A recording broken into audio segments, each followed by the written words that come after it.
Howdy, eggs. Getting everything pulled up right now. Including making sure the audio works. Same as always. Same drill.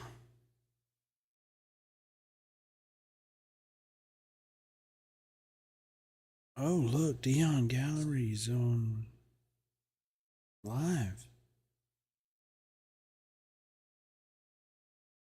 Dion Gallery. Yep. Good. All right, so that's there.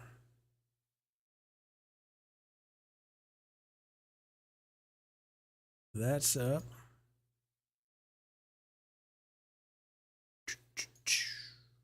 This is a surprise deal. I was not planning on doing this. I think that's what I said last time too. It's just that time of year where there's enough going on that sometimes I just have to get the things out as quickly as I can. And so I don't get to keep up with the Cull and Good Bull around stack time, especially around stack beginning, as much as I'd like to. But I know you'd rather see the photos in their finished form on the website. So I had a little opening tonight. They're doing red, brown, green stack for another night. I went out last night to scope that out and took some photos out there, so y'all will get to see some photos from red, brown, green stack, which is cool. That's for those of you that don't know. Before stack, where everybody participates, there's red, brown, green stack, which is where the red pots, brown pots, and green pots all go out, and upper leadership just kind of gets their bearings out at stack site, and establishes the first tier. And with every log touching the ground, the first tier is the tallest tier. That's the way it works now. I know some in Old Army, first tier means the bottom and the shortest, but with every log touching the ground, the first tiers, that's the tallest. Everything is built from that, and you gotta make sure that's buttoned up tight. So that's what red, brown, green stack is.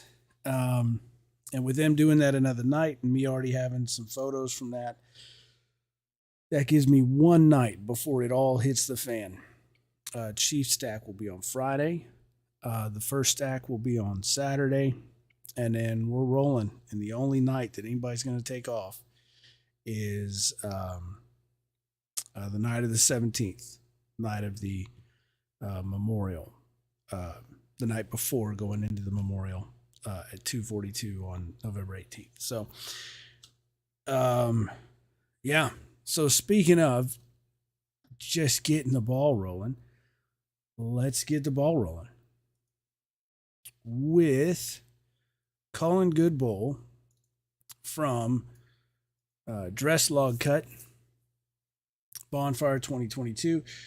Dress Log Cut is, of course, the last cut of the year.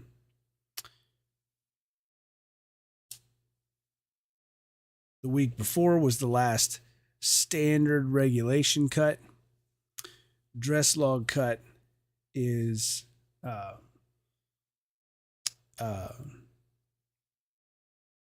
every crew cuts down what for many of the crews is the biggest log of the year, and that will be the log that goes on the outside of the stack of the completed stack. They'll carve their names into the side of it. They'll turn the names of the crews, they'll turn those in, and the whole idea is, you know what you did. You know where your log is. That's your thing, and you kind of it's a show of kind of internalizing that pride, and you don't gotta showboat it. And with the exception of any crew who will never build Bonfire again, those are the dorms that are shut down and torn down. In the case of like Crocker, McKinnis, more, that kind of thing. Anyway, so let's get to it. These are the yellow pots who, by the last cut, are now seasoned at the yellow pot butt pot call from the jerps, and so they're hiding around a little corner there, waiting for that call to come from the jerps, so that they can get there in a hurry. I texted the juniors. I said, I think it'd be really funny when I saw the yellows hiding so close. I texted the juniors that, hey, it'd be real funny if you just screamed for yellow pots and butt pots from just somewhere in the woods, and then they'd have to find you. But unfortunately, my text didn't go through. So, sorry, yellows. Kruger doing their stretching here. Super important. Only on rare occasions. In fact, I can only think of one year where a dress log cut involved more than just the dress logs. They needed some more logs that year. And so I believe they had everybody, I want to say that they did dress logs and then keep cutting. That's what I think happened. But I feel like people would leave if you did it that way. I don't know. Playing with pots here, and look at this. This is amazing. You're not going to believe this. I'm so happy that I got this on camera. Just look. Look at that. Look at this. Oh my goodness. Look at that. It's turning. Oh, look. It's right there. Can you believe that? What?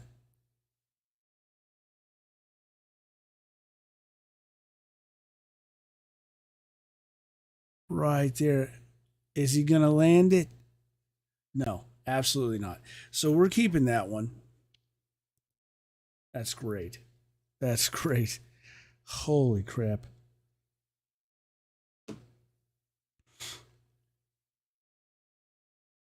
We'll play this a couple times for everybody to watch the replay. Awesome. All right. Yeah, that did not work out great for him. But it worked out great for all of us. So thank you, Walton, for that.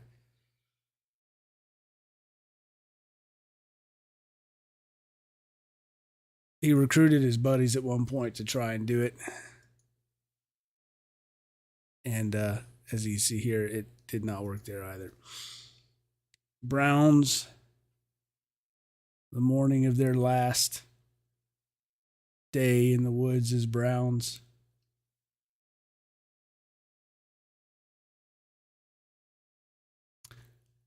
All the groups in Bonfire are tight-knit groups, but it really feels like there's just something about that brown pot community that's just, like I say, all the communities are tight. All the groups are,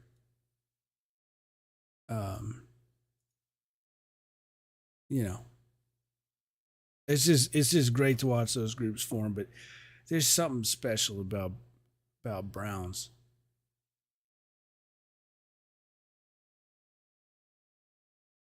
And I've known a lot over the years, and all of those classes are Browns. They're still close.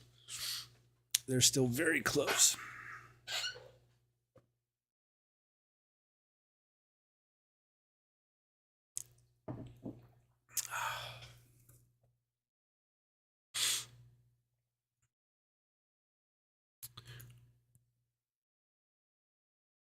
Schumacher.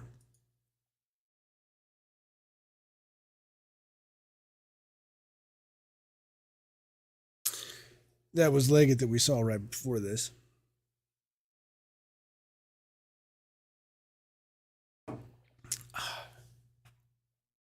And that's Rio Braz's Distillery Chimney Hill that you hear. So delicious.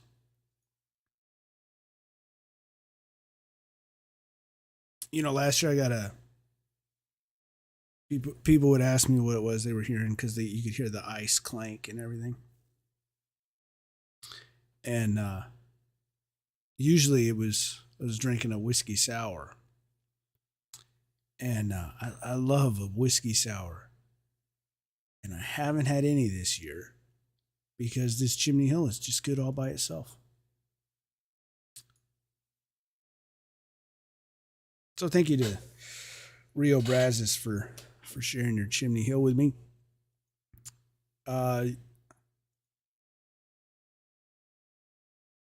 Here they come. You see them in the background way back there.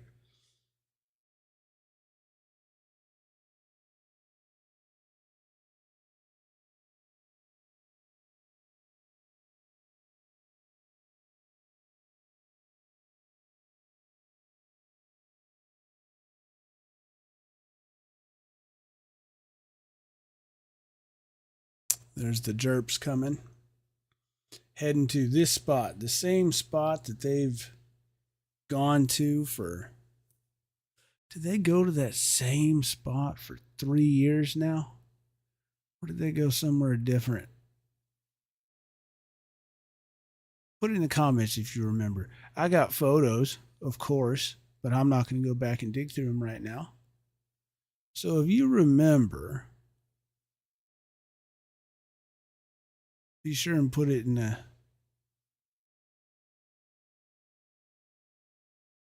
the comments there.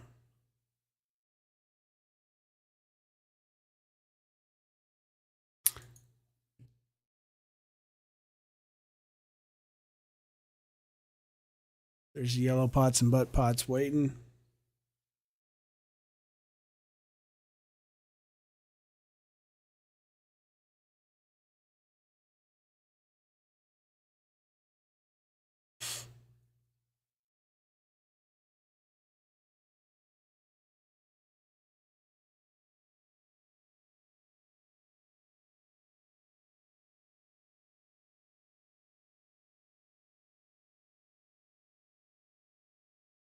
And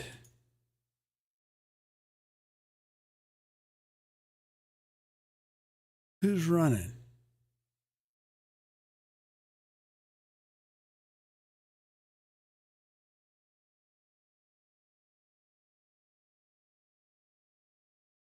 $7:37. Somebody's running back. All right, they called for him, and everybody goes.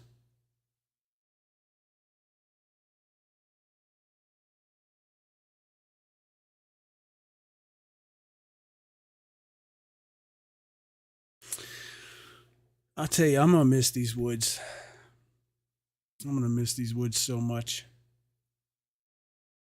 They're such great woods.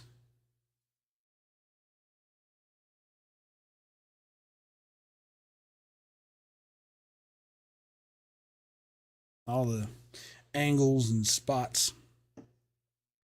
There's Walton doing work.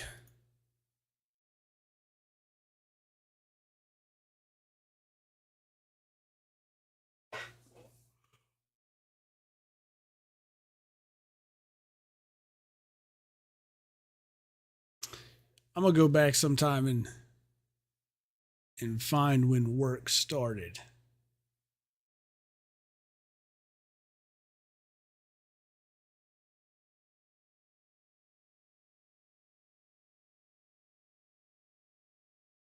It's been years now. It's been a good long time.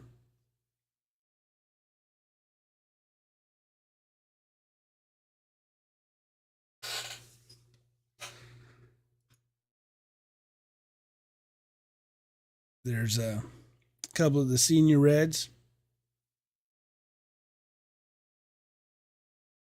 I don't generally wind up with photos where people are looking directly at the camera, but when it does happen, it works out. I kind of like it when it happens. Only rarely.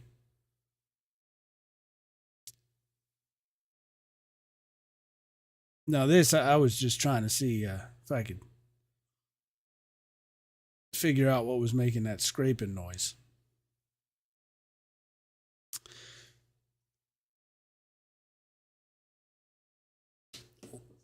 Lechner and a pelt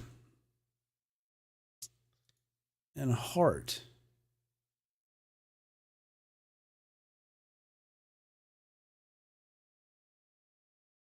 An ace mooching from heart.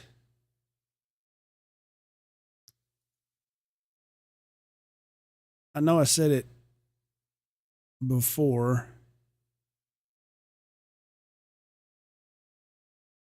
I think I said it last time we did one of these, but I just I did not expect Ace to make it out a lot this year.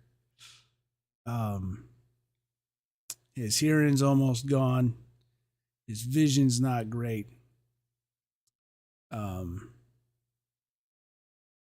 He's just getting old. He'll a little run around the yard, and his leg is shaking. And I just didn't know if he had it in him, but I figured I'd take him out to Chief Cut and see how he did without much activity. And I figured I'd bring him out to First Cut and let folks see him. And I know he likes being out and seeing everybody. And I figured he wouldn't come back out again until Dress Log Cut, and he hasn't missed a freaking day. Because after First Cut, I tried to sneak out at Second Cut in the morning. Tried to sneak out of the room and leave without him. There, I said it. I was going to leave without him because I was worried about him, and he's old and all that stuff. He's just 14 years old now, and he has come out since he was a puppy. 2008 was the first year he came out. And, so I was just going to sneak out. I figured, he's probably got his fill. And he heard me get up and went running to the door. Some about this time of year when I grab my keys before the sun comes up. He went to the door, and he wasn't going to let me leave him behind all year, so... He's made it another year, Aggies. Son of a gun. He sure loves being at a bonfire, and I'm glad he gets to do it.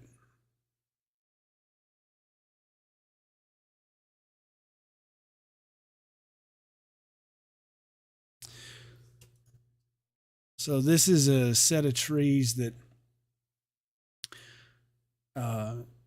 after this season's over, and when I've got time to kind of go back and review stuff for just a little bit, won't have too much time for long because we're going to get back to the podcast. So y'all have seen there's the Perimeter Fires podcast. You might have seen that. It's on YouTube right now. You can find it in my playlists and on my YouTube homepage. But we're just going to have a series of conversations with different Aggies that have built the hell out of Bonfire or folks that support it, and just talk about what the experience did for them and what changed for them, and its ongoing role in their lives, and the interesting places that they've been since Bonfire. We talked to Colonel Carlos Tamez last. We've got another colonel lined up, and Coach Jackie Sherrill was on, and other Bonfire photographers going back to the late 70s. We're going to have some cool conversations with them, just comparing notes. Cody Whitten of Jay Cody's fame is going to be one. And if you've never been to Jay Cody's, A, what's wrong with you? But B, go to Jay Cody's and see those photos up on the wall. And my kids see his photos and they ask, Dad, did you take that one? Because and you get the same thing happening with the other bonfire photographers going all the way back, that the same scenes, if you really understand bonfire and you love it, they play out the same scenes if you're paying attention and you know what's about to happen, and you appreciate it because you've experienced it. Well, we're going to talk about the similarities between what we see. Yeah, we got a lot of folks, is my point. And I want to be able to pay attention to that again and start getting more of those podcast conversations out again. But in the intervening decompression time after this season, and before we start paying attention to that again, I do want to go back and revisit these 3 trees. Because I've probably stood in this spot at least one morning every year for the last 3 years. Because of these trees right here. And just try and get everybody streaming by there.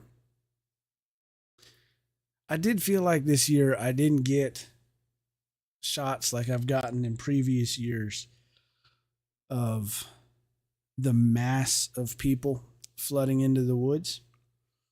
And I kind of wish I had. Kind of wish I had those photos.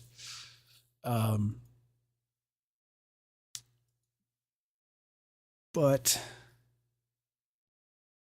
there was never, I don't know, it was just kind of weird this year. There was never like that big mass movement in it. The groups were stretched out and separated and what have you. So I never got that big mass shot, and that's okay. But I was attempting to get some kind of illustration of,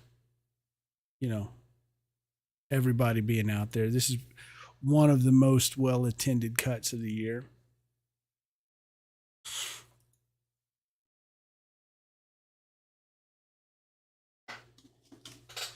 You've got your folks that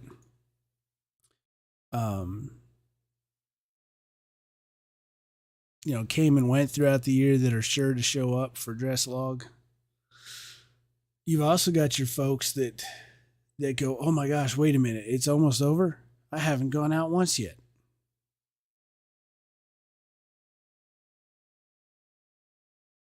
We were talking about that though. Of course, you'd love to have everybody out. Everybody who's going to participate. It would be great if they were all out, always, every weekend. But there's value. There really is a lot of value to be gained. There's a lot to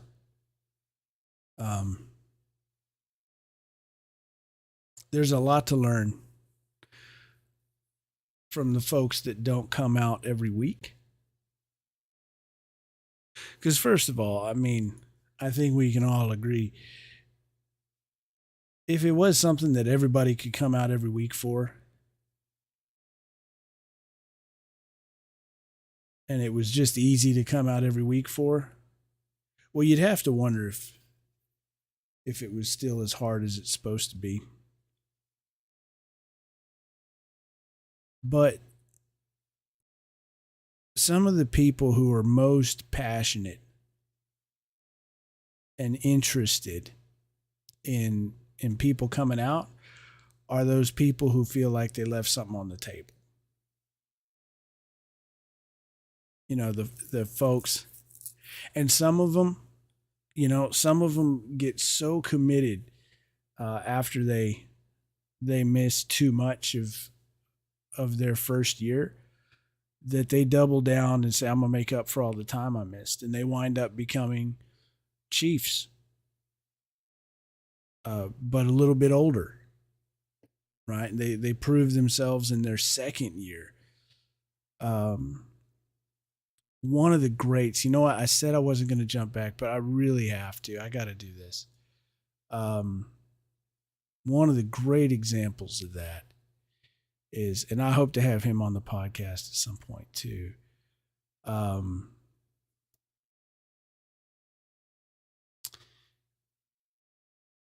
Is Machoke.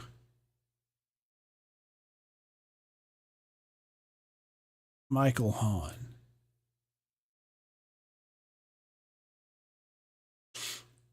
Who is a competitive arm wrestler. I believe he is still a competitive arm wrestler.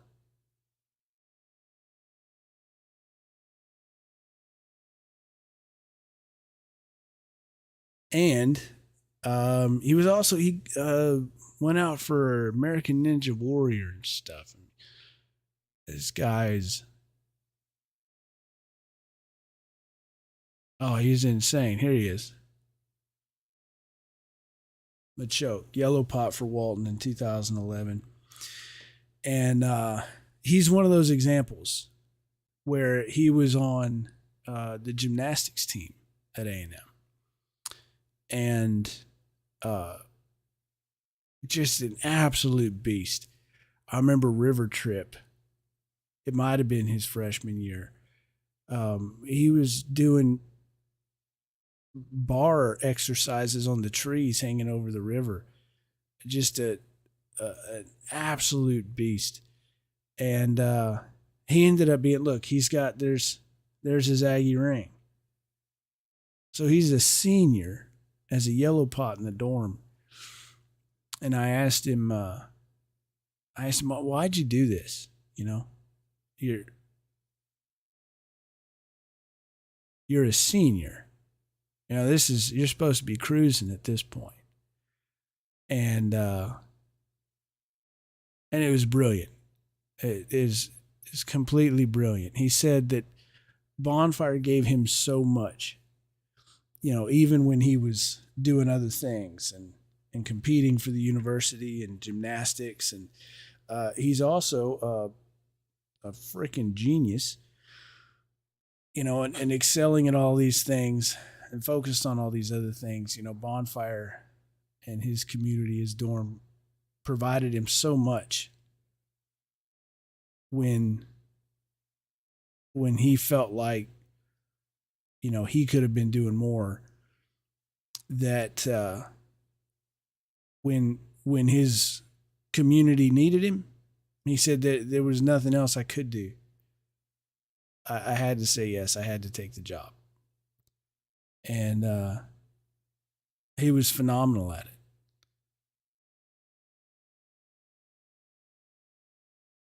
And that's, you know, that's what one of the things you end up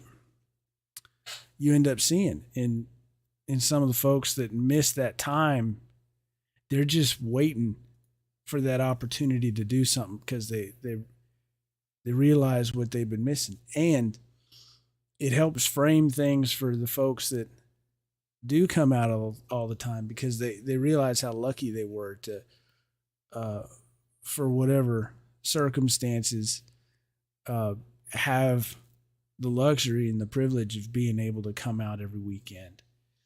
And then there's also the cool factor of, you know, somebody who maybe doesn't catch up till later on in the year. They come out and are completely gassed pretty quickly at some of the work that's happening. And the folks who've been coming out all the time are slowly, like a frog in boiling water, becoming accustomed to work without realizing it, and never quite appreciating just how extraordinary and difficult what it is they're doing is. And so, sometimes it's really helpful to have somebody who's missed a few things, who's there, who's going, oh man, I'm dying. And then you realize, wait a minute, this is hard. I forgot how hard this was. Anyway, all that to say, one of the contributing factors to dress log cut being so big is some of the folks who are coming out who weren't out every weekend. Now here we're witnessing a colossal failure on my part. A monumental, complete and total screw up on my part. I probably, at this point here, according to this, it's 8:28 in the morning.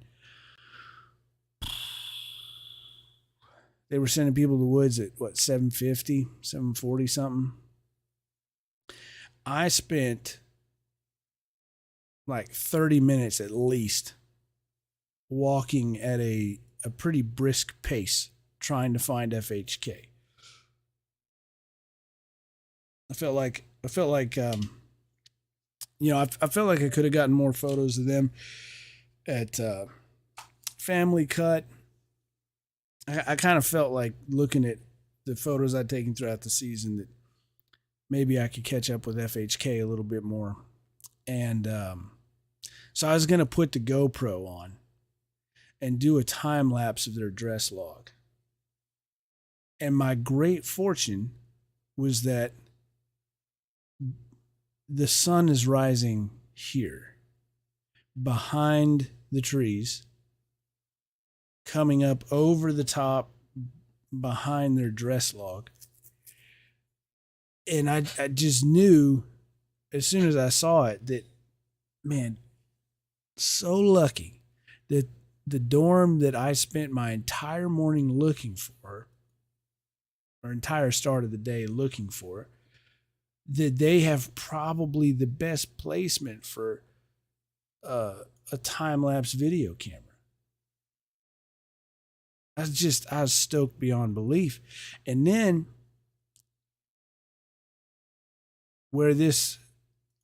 here's the front wedge. This front wedge is pointing directly at a stump. And the stump still had its sharp, pointy back that I could clamp the time-lapse camera onto and point directly at the tree. And this tree was going to fall directly towards the camera. I mean, everything was perfect. And I set the camera up and I get the frame as wide as I want it. And I step away for 2 minutes. I hear beep, beep, beep. That's the camera shutting itself off if you're not using it. So I go back to the camera right before I leave, and I walk, obviously, here around the back of the fall path, out of the fall path over here, getting a rock out of my boot at this point. And remember the camera. So I go back and I turn the camera on, start it running. And what I don't realize with the GoPro is that when a GoPro turns off, when you turn it back on, it doesn't go back to the recording setting that it was at before it turned off. It goes back to video recording. So when I turned it back on and hit record, I ended up doing a video recording, which killed the battery after 41 minutes. And they were still working on the front wedge. And I went back to get that camera, and the battery was dead. It was 3 hours later when I went back for the camera. And I saw the battery was dead, and it usually dies with 1% or 2% still on the battery, so you can see what you got. And the tree had fallen and surrounded the camera. It's perfect. Absolutely perfect. And I go to turn on the thing and see what I got. and I see that I got a 40-minute video before the camera died. Freaking talking sick to my stomach. So anyway, at least I got some decent photos. Dropped by the Core Woods. Stopped at Hart. Overexposed. Did a crab walk race. They were doing a crab walk race. Here the chief explaining the finer points of the crab walk race. They were doing a crab walk race to figure out the order that the fish would cut in.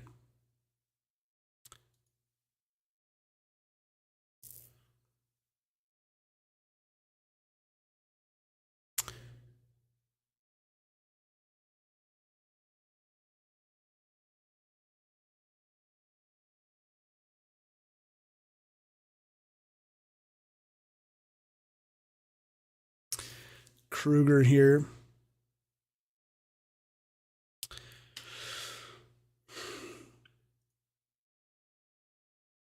And you see all the crews will do some variation on a theme here of getting tight and watching their last tree.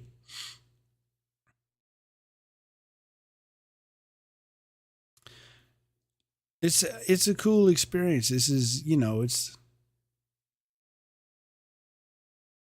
these are your brothers and sisters for the rest of your life.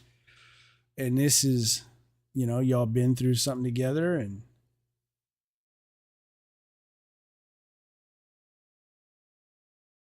you done something really great together, and you done something that very few people are ever going to get to do. And you got each other through it.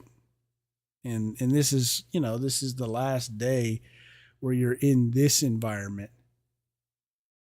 that, that you get to be together. This is it.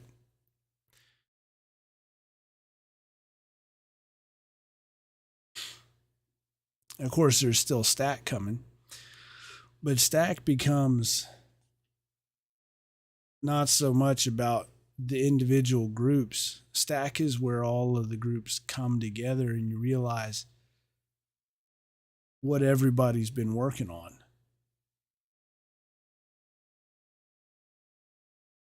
And that everybody's been working on it together. I mean, sure, you see the other crews and everything, but you haven't worked with them.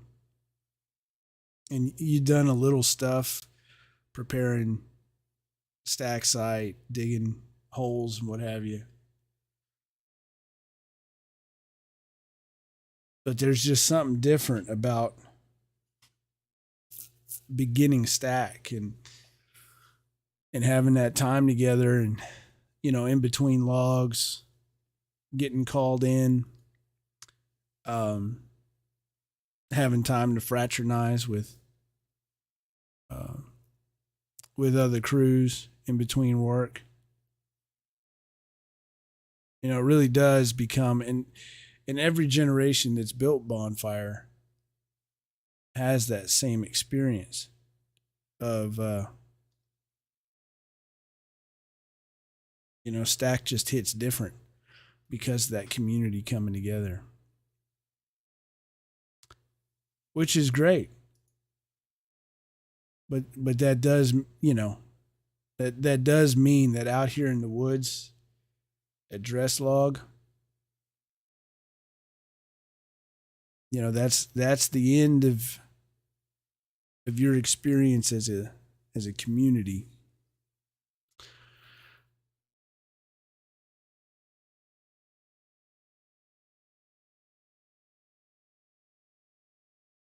For this year, right? Of course, you're still going to go to dorm dinners together. You're still going to do your shenanigans together and everything.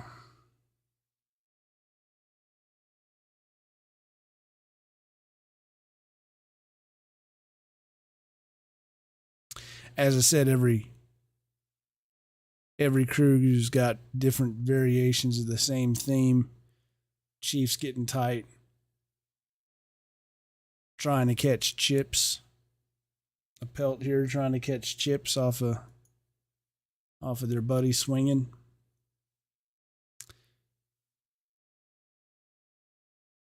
You know, the old adage was that if you caught a chip, whoever was swinging the axe at the time, if you caught a chip, they owed you a 6-pack. If you caught it in your mouth with your teeth, not with your hands.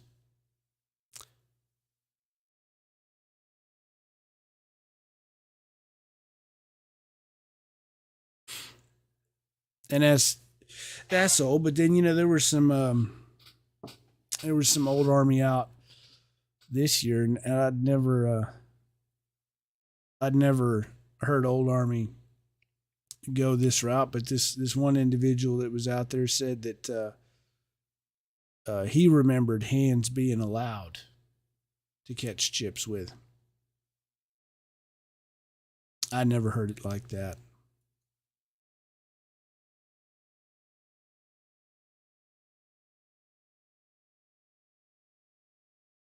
Gonna have to consult the manual. Neely, over here in Neely Woods. They did offer me a shot at swinging on it. And I did want to take him up on it, but I also had to finish catching everybody else. And I definitely needed to go take some swings with Walton, my old crew. And by the time I got back to Neely, they were on the last few swings. Maybe like the last 12 swings. So, just missed it. I'd say, trash talk is an art form. And some crews are really committed to the craft. And Neely's one of them. I mean, they've really perfected trash talk. Now, when I did get back to Walton, I found this. This is Otto.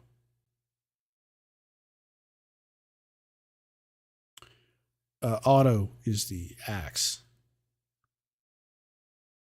This axe head here, I swung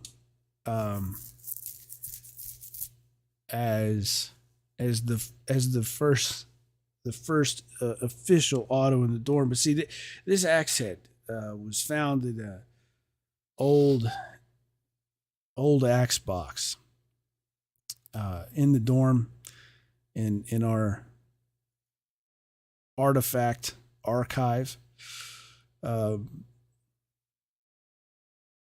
Belonging to Thomas Otto Walton, for whom Walton Hall was named. And he was a president of A&M at the time that when he was president, the first bleachers at Cull Field were installed. And we're pretty sure this axe felled the trees to make those bleachers. And in 2002, when Walton didn't get to load the trucks anymore because there weren't any trucks to load. It was brush and small trees, and it was all on the same property, and you just drug it to the pile site. I dug this axe out, and I reintroduced it to the dorm and said, "There's no reason why we can't get good at swinging an axe again, and we're gonna use this axe as a symbol of our prowess at cutting down trees that's been buried for so many years." And so that was the Otto line, and that has surprisingly been passed down since. There is one competent person in Walton every year with an axe, and they carry auto. Now, while he may have been competent with the axe, he was clearly not competent in putting it on the handle. Uh, uh, that's just a shrapnel nightmare. You see where there was a coin used. That's what I'm taking a picture of here. There was a coin used to fit the axe.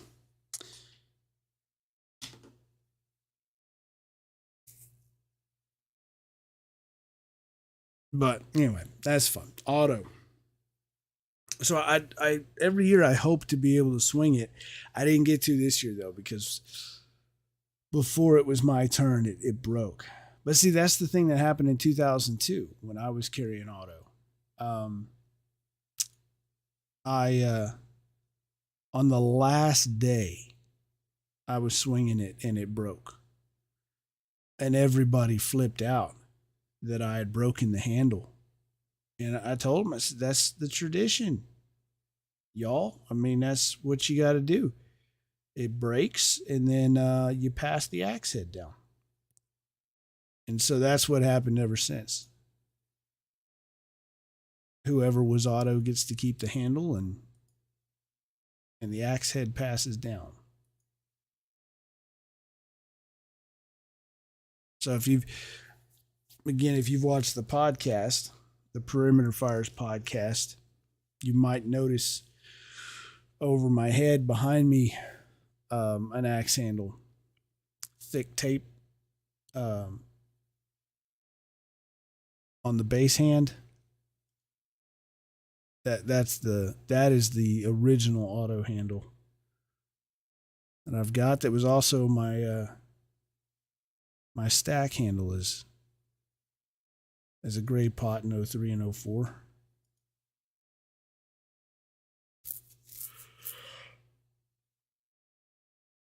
Oh, goodness. So we're back to heart. And there's, everybody's got something that I want to try and get every year. And Heart's thing is, in other crews, the meat might kind of mill around and move around, go sit somewhere, what have you. But Heart's always had this, the classes getting together and getting tight. And I try and get that every year.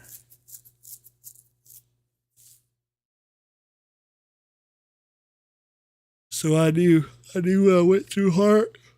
I didn't take very many photos. Y'all saw I didn't take very many photos that first time I went through there, because I intended to come back and get them when the tree was more progressed. It's one of Heart's black pots.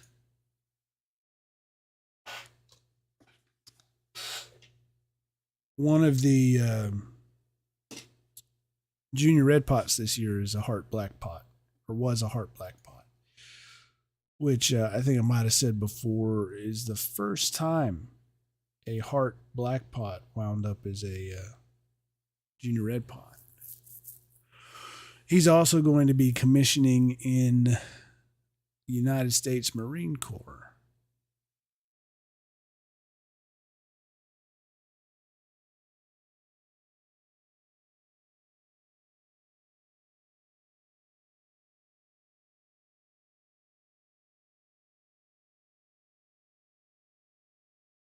And he has certainly got a lot of practice in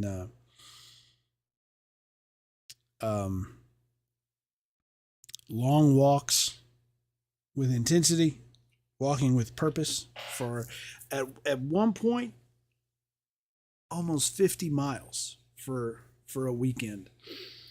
And he was only counting the time that he was walking that there were participants around. He wasn't counting the before and after. So guaranteed walked over 50 miles in a weekend. And he certainly got practice in yelling. So he's going to be commissioning in the Marine Corps with some practice.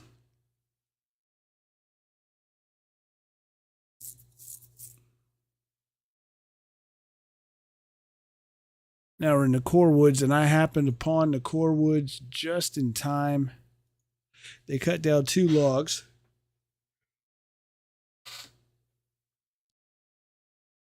So they still have outfit butt pots. But it was the Corps' own idea in 2014. 2014? Yes. It was the Corps' own idea in 2014 to create another layer of accountability. And they created the NSW and CLH lines. Nathan Scott West and Christopher Lee Hurd. 2 members of the Corps who passed away in '99. And so the NSW and CLH pots are sort of the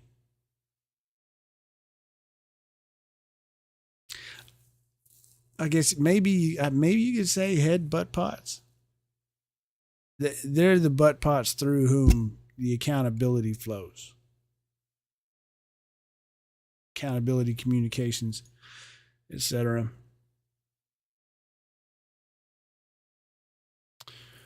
In any event, the year that they created that second layer of accountability to facilitate the chain of command,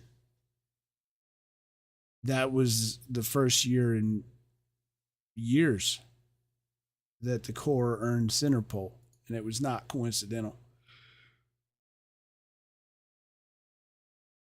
So when they cut down their dress logs, they cut down one for NSW and one for CLH. Those 2 divisions, not necessarily. Your dress log is not for the person in charge, but that they have 2 butt pots of that level, kind of represents 2 divisions. There's a B2 axe handle. B2 has been squared the frick away this year. B2's been so damn good. And it's just like, I don't know, maybe I wasn't paying good attention or something, but it just feels like it's out of nowhere. They're just squared away. So there's one of their handles. They got a lot of participation. They got great recruitment.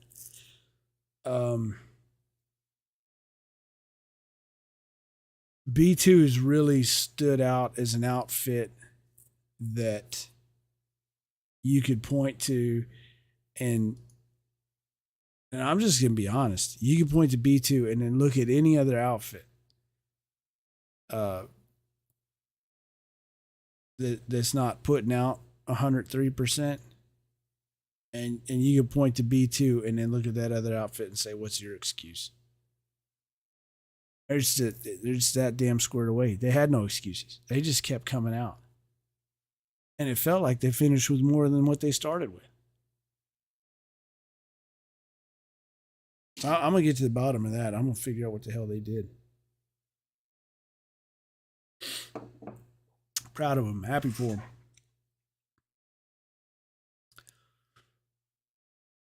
It seems like wherever I go, wherever I'm talking about bonfire, one of the first things that people ask, and I am asked the most often,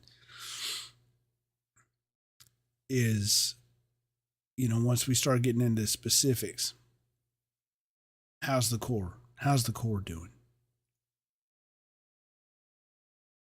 Even folks that came from another crew, even non-rakes, how's the Corps?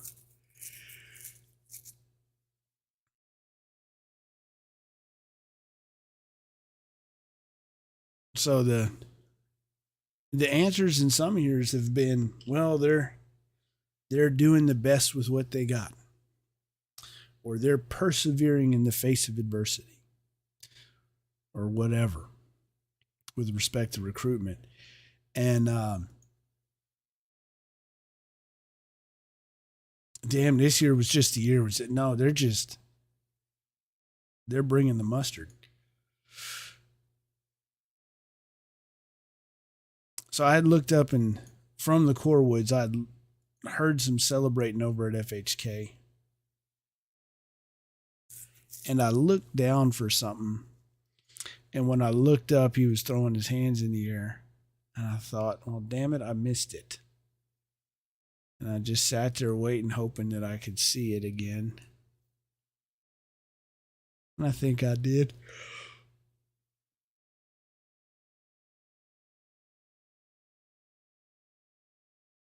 I didn't. I wasn't paying attention. I was so focused on him throwing his hands up. I wasn't paying attention at the time that right at that moment somebody walked behind him, covered up the 25. That's my bad. I should have taken the shot when I had it.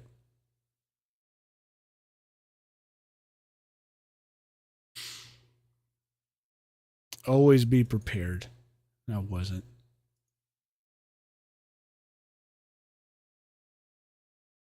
All right, I'll come back and look. I'm not going to belabor those because I know y'all are here for stack photos too. So, oh, looks like I overexposed again. Dag nabbit.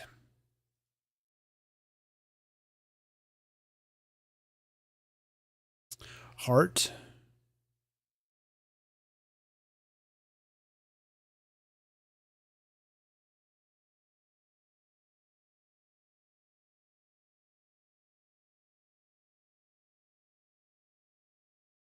Sort of in the same place they were for Family Cut. Schumacher.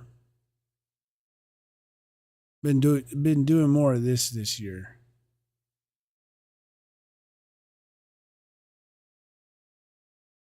Sneaking behind brush, whatnot. Using the brush to frame.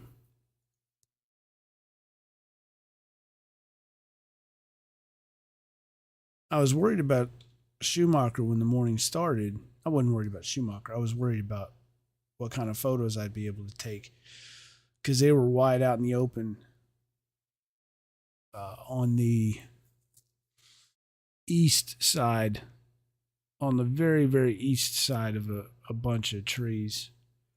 So they weren't ever going to have, they were going to be in direct sunlight all day. The sort of things I worry about that nobody else even freaking notices it because it doesn't matter, does it?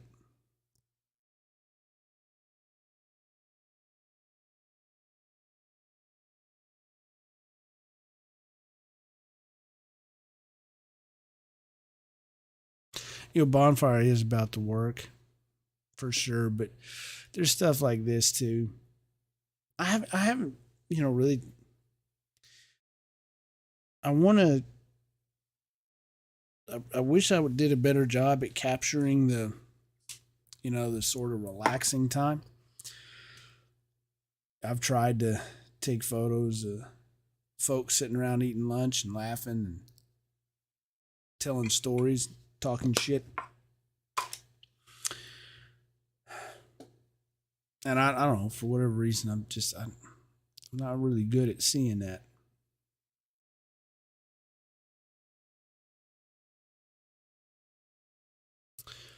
Sort of like some feedback that I'd gotten in years past. There's every couple years or so, there's somebody else who comes out and takes photos as a student who's moved or motivated to want to do that as well. And they take photos, and then for a couple years, it's fun. It's fun that there's this sort of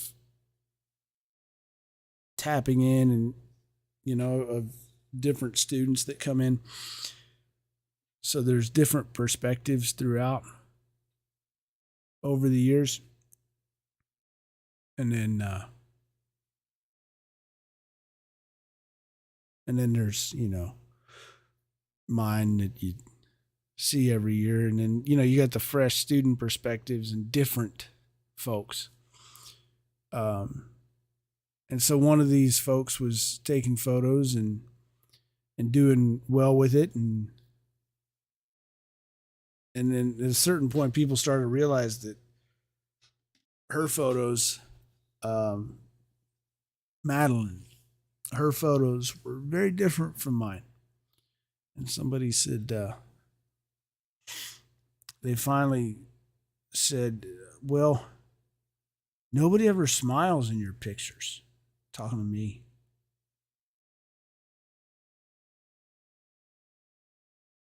Folks are intense in your pictures. And it was fun and funny because she and I could be standing in the same spot, looking in the same direction at the same time.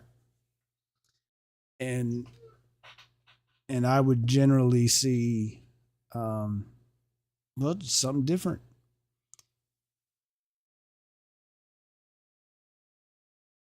So maybe that's the reason why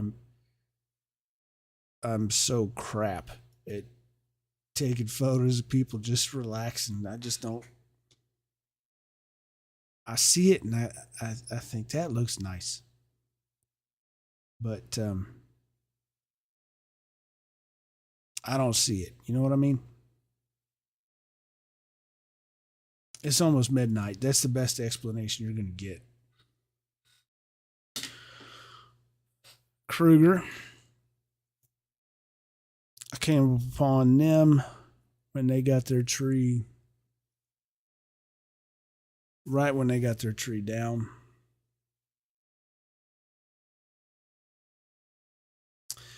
I missed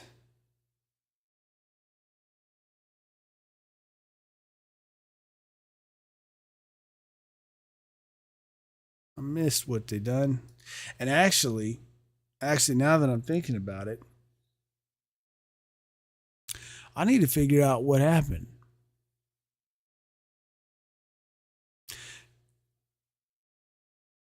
Because unless I'm completely turned around, I don't think this is their tree.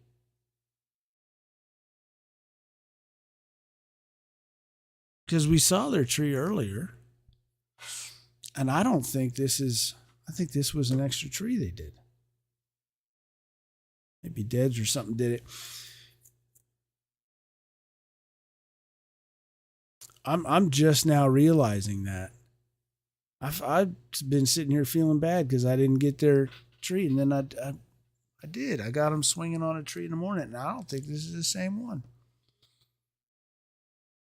Well,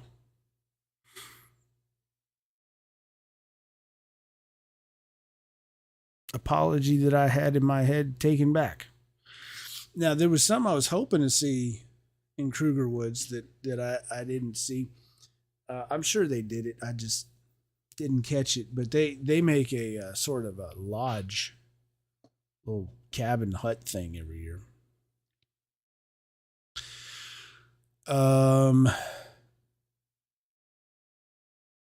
Leggett.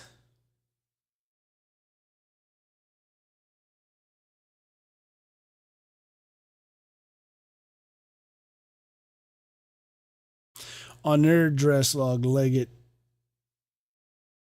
is very vocal about counting out the swings on their dress log. That's sort of their thing, is to catch Leggett yelling at each other. Whereas Neely, we talked about Neely is good at trash talk. I mean, Neely's vicious. Now that I think about it, I just realized the reason why they asked me to take some swings on their tree, why they invited me to come take some swings on their tree. It's because they wanted to talk shit to me. That's what it was. That wasn't courtesy and a welcoming spirit. That was, I'm on to you, Neely. I just figured it out.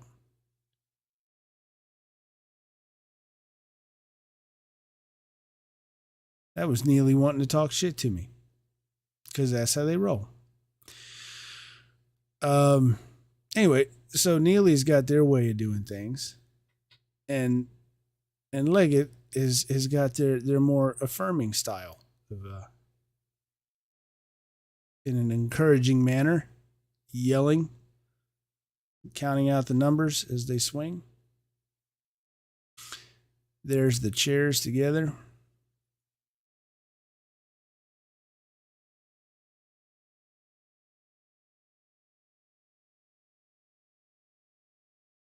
I was trying to get one with the backs of their pots. The backs of all three of their pots. But that didn't quite work out.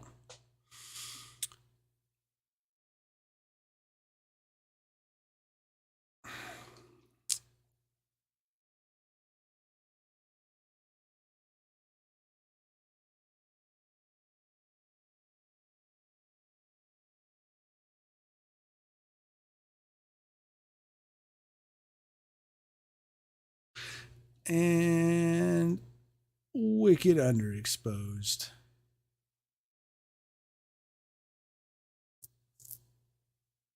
This is the daughter of one of our board members, chairman of the board, in fact. Scott Coker. She's been coming out for twice as long as some of the students.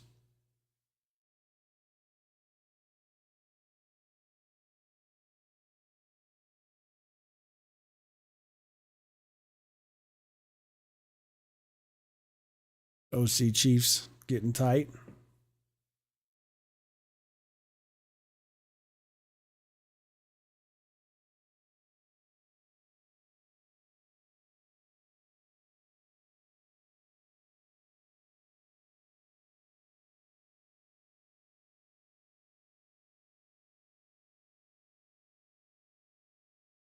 Yeah, I like that one.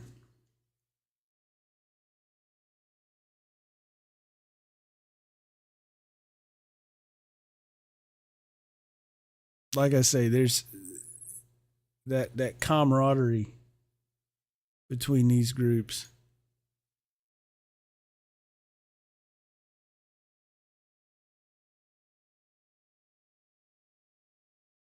And you see it still lasts to this day.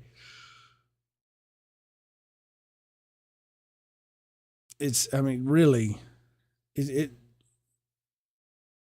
folks aren't just saying it when they say, brothers and sisters. That's really what it is.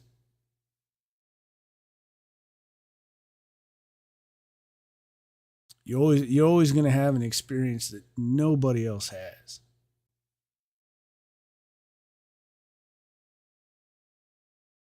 And for the rest of your life, it's going to be like that.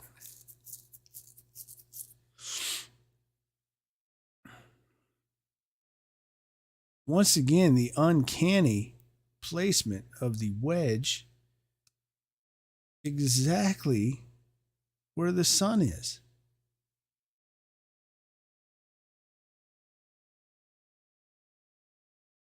See, look. It's like it was on purpose.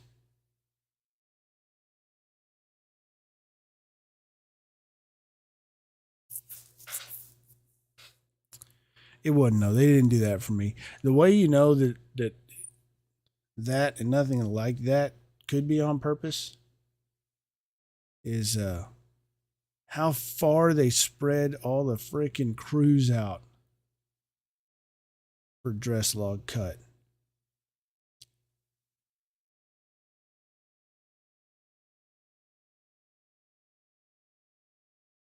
I didn't do, here's Sean again. I didn't do any 50 miles like he did.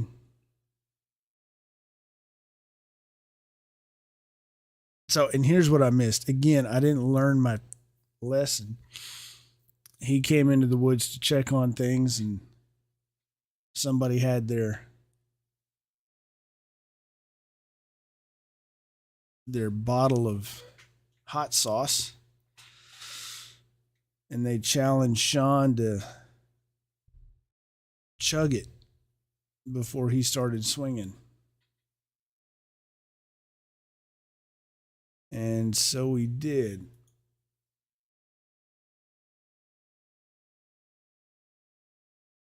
And that is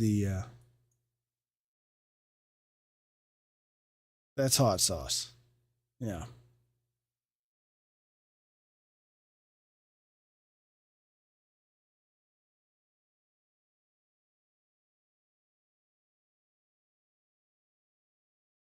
Saw him off.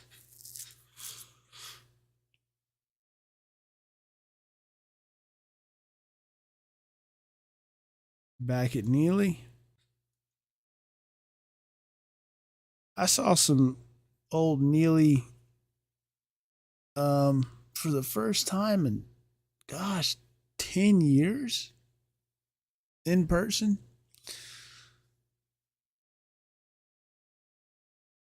They were out visiting for Dress Log Cut. Um,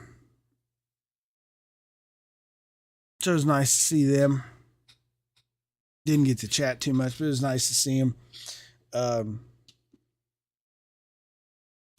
One of them is married to my great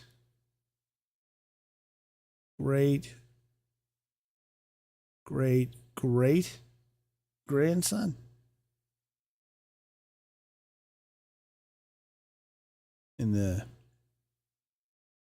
In the bonfire scheme of things, he was head stack in 2009, the first year.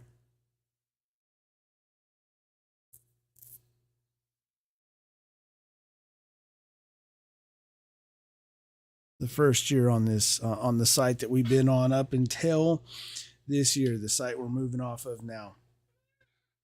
And I've said it a million times, and I'm going to say it again.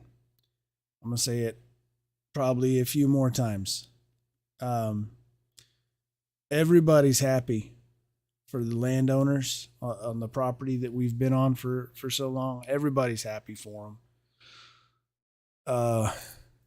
It's a good situation for them that put Bonfire in a challenging situation of having to move. But I'm not alone in being happy for them. In what they got, that we're happy for them. But they've been so nice.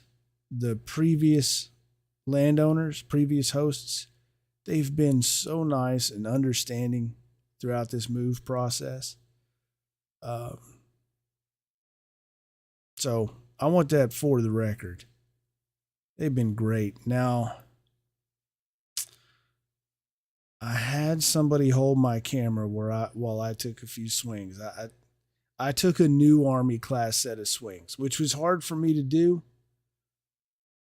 I would prefer an old Army class set. So I'm class of 03, and the old Army class set for me is 103.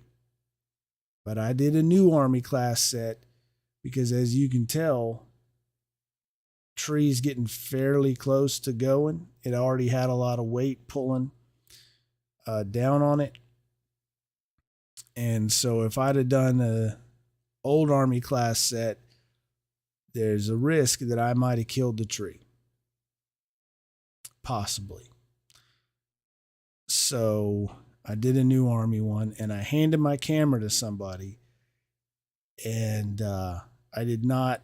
I usually say, just hold it, don't take any pictures. But I didn't say that this time, and this is what you get.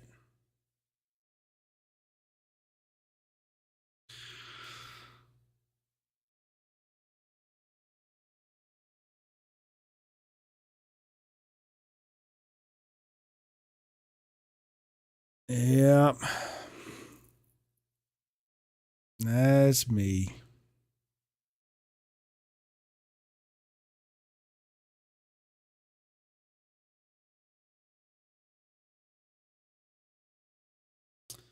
So yeah, next time I'm just gonna take the battery out. uh, I'm not gonna lie, it's interesting though. I don't think I've got. Uh, I don't have very many pictures of me building bonfire in my time. Um,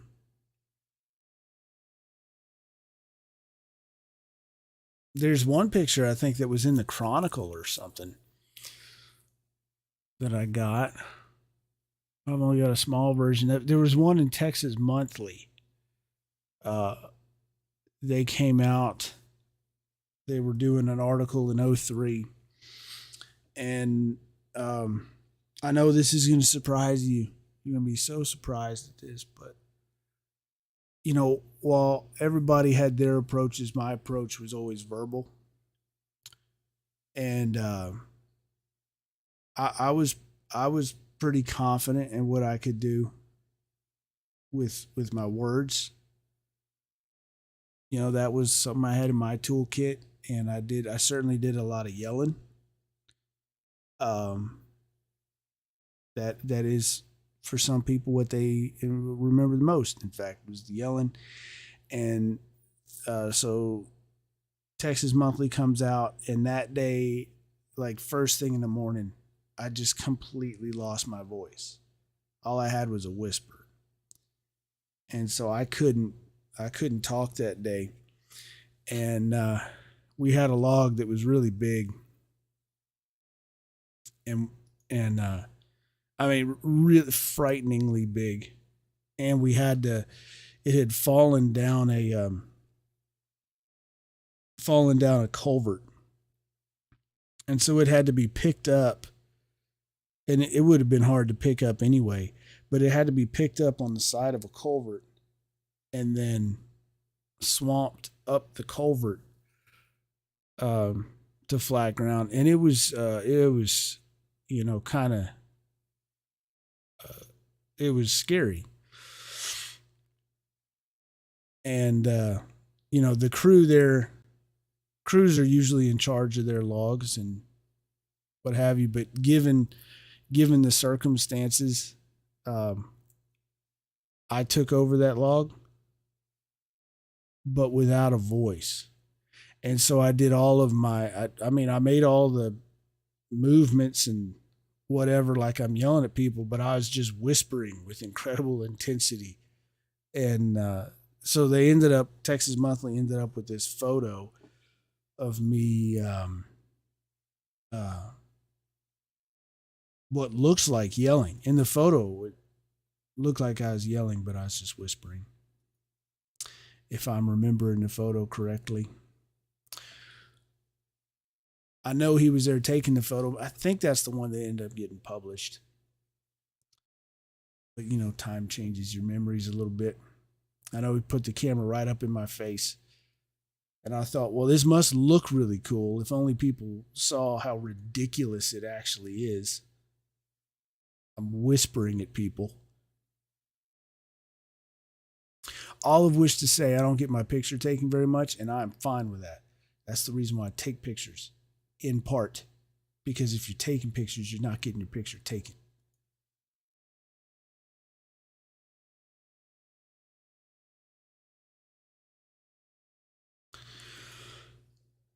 But you saw there, I think, how many people swung after me? Two. Two people swung after me, and that tree was gone. So there might have been 3 dozen swings taken after me. I couldn't have done a whole class set. But there it is.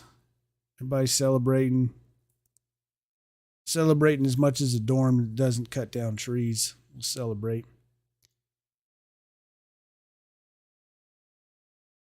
Got the shot with the chip, and then got a crew photo. I don't do a lot of these crew photos. I did. I think I did one for a pelt last year. I happened to be there right at the time that they were ready to take one. I'll take one with the crew. I think I did one with Neely. Um, but I'll take one with the crew if they're ready for it. But it doesn't usually work out like that, and that's fine. They take them with their cell phones.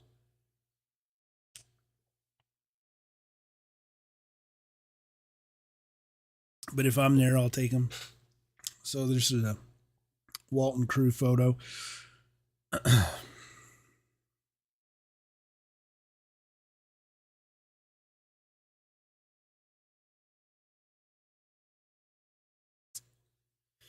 Down swinging.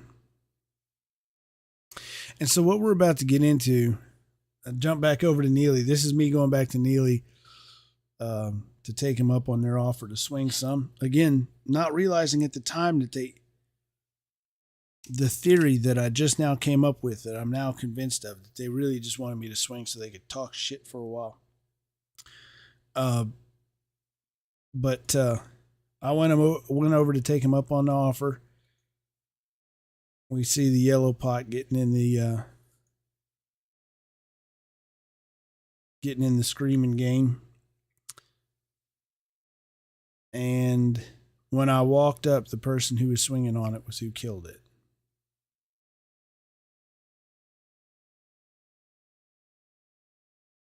When I was on campus, Neely was all girls. They were right across, what's that street? Is it Houston Street that runs next to Sabisa? Anyway, it was over just across the street from us. You could see it out the C-ramp window. Of course it's still there, but now it's co-ed. They didn't have a yellow pot back then. I think they got their yellow pot in 2015, I think. Brandon Worth was their first yellow pot. His dad, Brad, was a red pot. And after a few years of high performance, Neely earned themselves a yellow pot.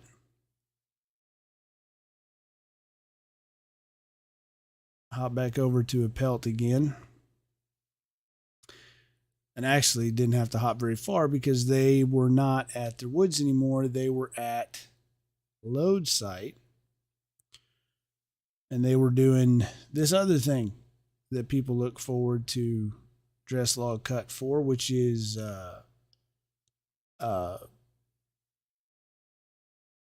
let's call it truck stick load.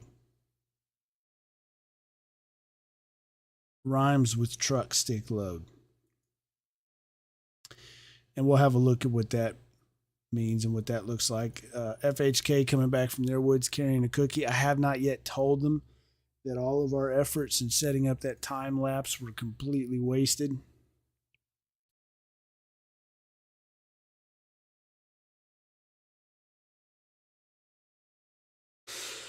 And here we get to and at this point, I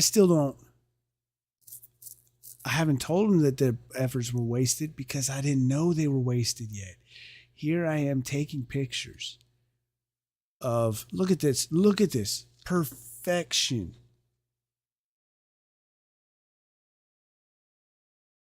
Time lapse would have been awesome. And I'm taking pictures of the setup because I'm thinking, oh, this would be real cool. I'll show people where it was and how we got this amazing time lapse. And then, like right after I took this photo, I hit play, and with the 1% left on the battery from when it shut itself down for low battery, and realized then that the time lapse was shot, didn't exist.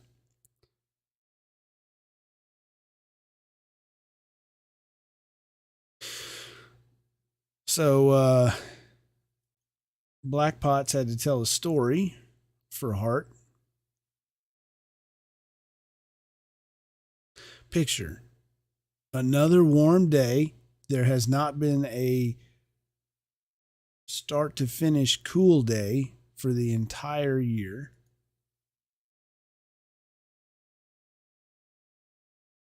So it's another hot day, sweaty, dirty, dusty, wind blowing, kicking up dirt. And then you get up and tell the story and you get covered with purple Coke.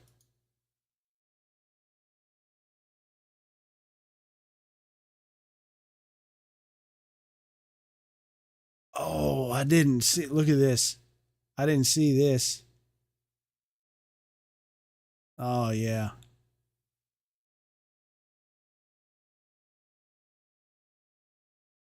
Lovely.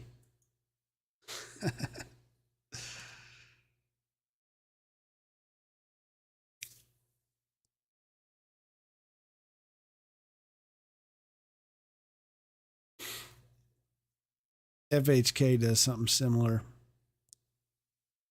I got some photos of that. The first year on this property, in fact.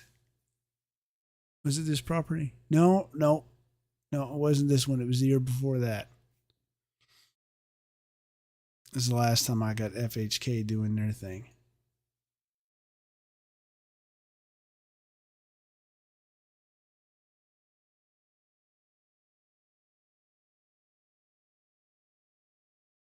So they got all their stuff staged here at load site. This here is where they make the truck sticks.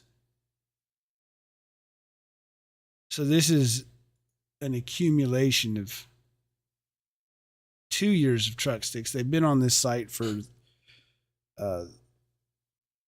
this cut site for 3 years, but load site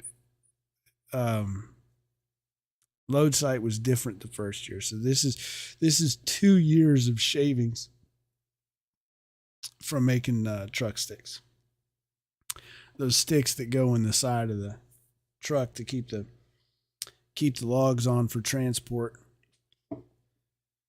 Again, like everything else, done by hand up on these stumps. The sticks are shaved down to go in the truck. So they're demonstrating how to do truck stick load. I had to be careful. There might be kids listening.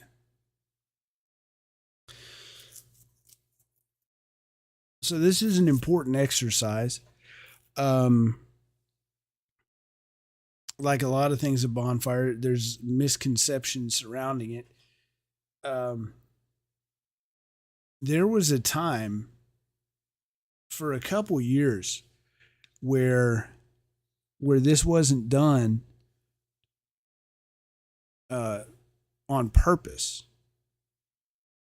It wasn't done by choice for a couple years because people thought, the students thought that we didn't do it because it was dangerous. And that's the reason why it hadn't been done for 2 years. And then for another couple years, they weren't doing it.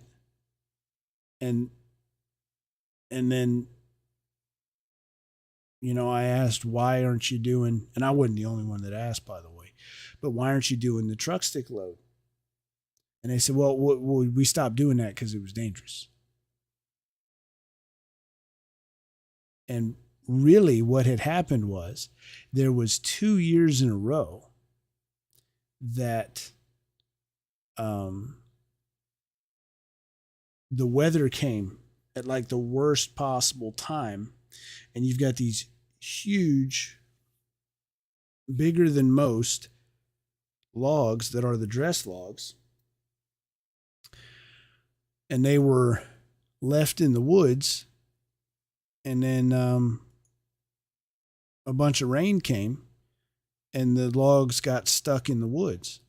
Either the logs themselves sunk in the woods and couldn't be pulled out, or the tractors just couldn't get to the logs. And so for 2 years in a row that happened. And for 2 years in a row, truck stick load wasn't done simply because by the time things were dry enough to get the logs back out of the woods, stack had already begun. Everybody was focused on that. And you didn't have time to do truck stick load. That was it. And as things go at A&M, you do something twice, and it's a tradition. And you got to come up with an explanation as to why that is the way it is. And so that was the story of the dark few years that there wasn't a truck stick load. It was just a matter of poorly timed weather for 2 years in a row that became a myth about this technique. When in reality, you get up underneath a log of any size, and the best you're going to be able to do is to get people, right alongside, next to, front to back, down the length. But when you pick up a log like this and you distribute your people all over it, you can put more manpower underneath the log without people being all over each other. And if there's any, anybody gets tripped up or steps on somebody else or anything like that, you've got all this redundancy built in. So it's actually it is a very effective method of lifting a log. And so what happens is you get the log, you put the truck sticks on the truck, and then the commands are given to clear the inside, and everybody who is between the log and the truck bails out. And they did some adaptations after those years of not doing truck stick load for a while. They made some adaptations which were actually really good. And after they did that, it was like, that's smart. Maybe that's how we could have done it. But since Walton loads all the time, and Walton knows, is not nervous about the job of, being between a log and a truck, and can keep their wits about them and safely, do their maneuvering around a truck, because it can't be mental. So you got to be used to it to function well.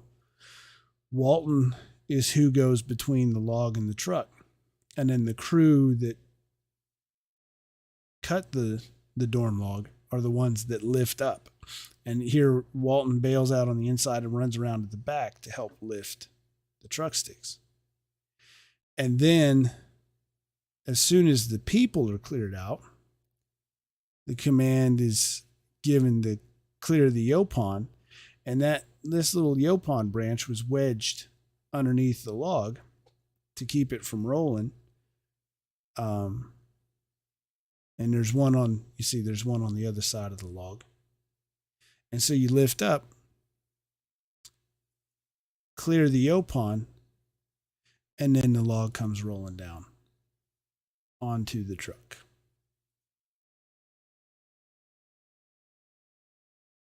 And here's the load pod already getting out of the way.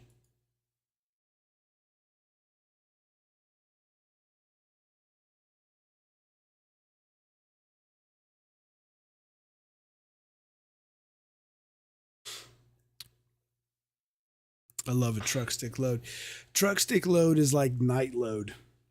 It's something that you want to do, and it's something that you want to practice, and you want everybody to get used to and comfortable with.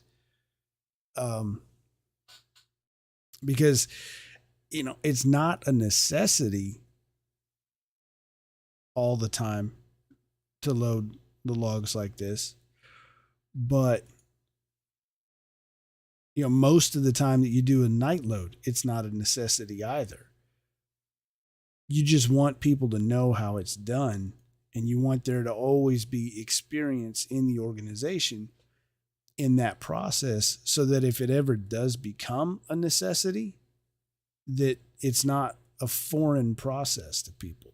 So if we ever do have a situation where there's a log that's stuck back in the woods somewhere where the tractor can't get it, then you can use the truck sticks because you've practiced it and everybody has worked on it together and knows what that process is like.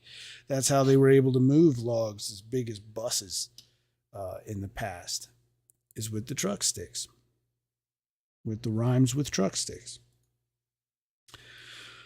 I just like night load, which I haven't personally been on hand for in a while. But just night load, it's not something you always have to do. In fact, most of the time that you have a night load, you're not doing it because you have to. You're just doing it so that people get to practice it. And then when it does become a necessity, when there's no other choice but to do a night load, then you'll have people within the organization who have done it before and feel comfortable with it.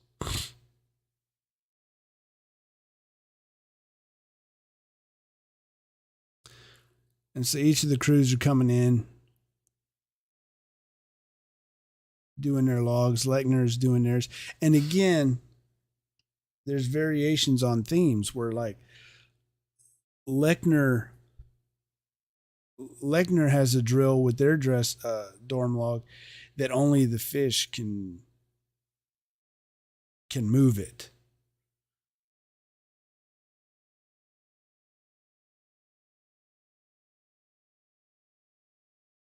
And so that's what their tasking the fish with doing was hiking that log. Other crews have things where only the chiefs and deads can move the log. Everybody's got their thing. So there's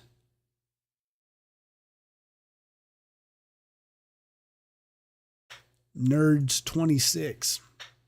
So that's, the fish class here, carved into the side of it.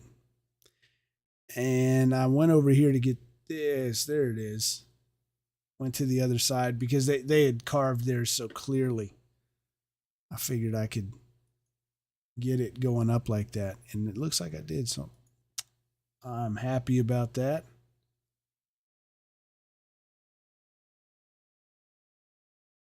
I think I remember it got a full spin in, so I might also get it closer. I think he got one full rotation in. Oh, I just missed it. So we used one of those earlier ones. They got it shimmied over. One of the Browns heading out.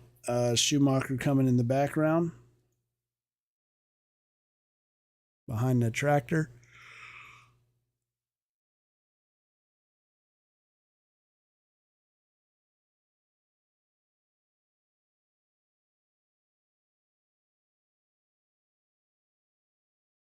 Bonfire 90. They're inside the Brigade Woods pot.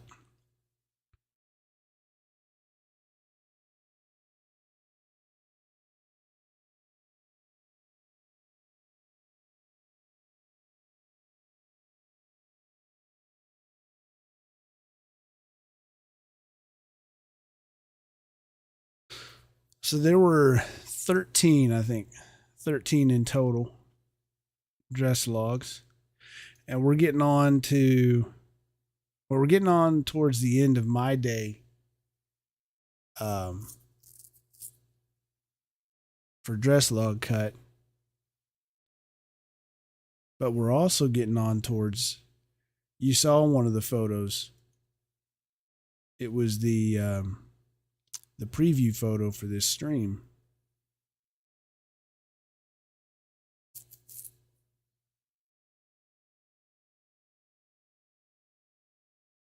Now, proof that people can be reasonable. Walton has, on occasion in the past, loaded their dress log by hand. That has happened before. And again, when you get used to the process and comfortable with it, you can execute it well and safely. But Walton decided this year that they were going to be, with the size of the log that they had and everything, they decided that they were going to do it with the truck sticks.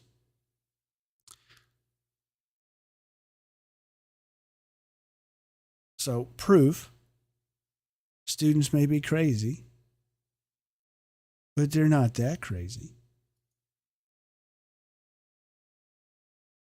They're reasonable, cognizant, thoughtful. And here's how you get everybody lined up for the truck sticks. Because you carry the truck stick in the crook of your elbow, rather than simply lining up by shoulder height, which is how you would line up for carrying a log, you line up by elbow height for truck sticks, because that is where the log, that is where the load will be riding, is on your elbows. And so that's how you line up to measure for that sort of thing. This is the Walton centipede, they call it. I think it was Aston. No, not Aston. Good grief, what am I talking about? A Pelt. I think it was a Pelt that did this 2 years ago, where they lined a few people up to kind of anchor and push. And then, of course, and they were doing it at dress log load a couple years ago. And of course, Walton saw that and said, well, we can make ours longer. And so they do this ridiculously long centipede thing to push. And that's how they were pushing Neely's. I'm not sure that that's how physics works. I'm pretty sure that when you get enough people lined up, it ends up just whoever is the weakest in the whole thing is where the whole thing fails. But I don't know. I'm no physicist. So here's one of the brown pots. Now, he's lying in a space between where these other logs have already been rolled up. There's nothing else coming, and everything else has been secured. You see the cookies down here. Nothing's moving.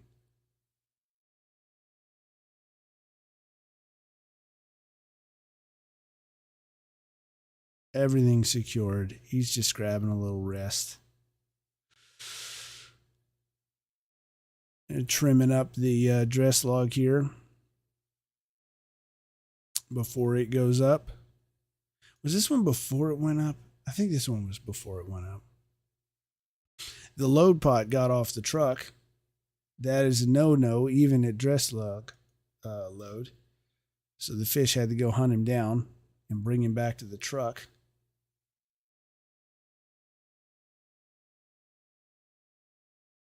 It's fun being a load pot. That's a great and unique opportunity to be the load pot. But at a certain point, it's like those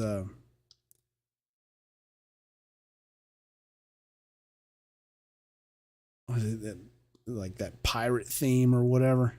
You can never leave your vessel. You get hauled back to it.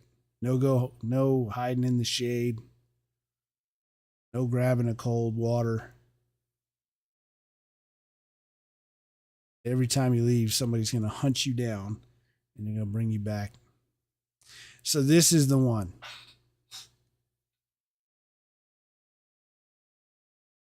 It's coming down.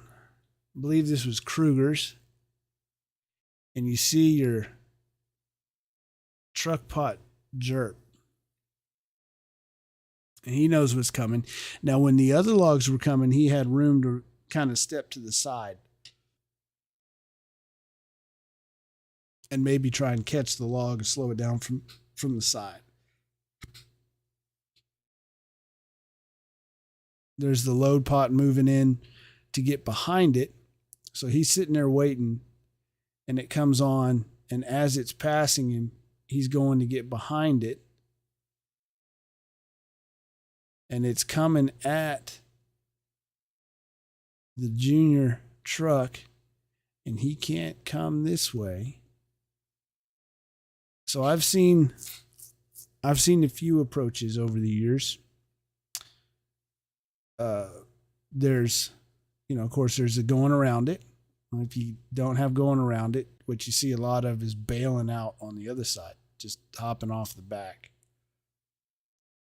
If you know that you're not going to be able to slow it down, or you've got this, and this was cool. I was really glad that I was able to get this. This was smooth. Everybody who saw it that's about the smoothest damn thing. He just hopped over it like he was walking over it.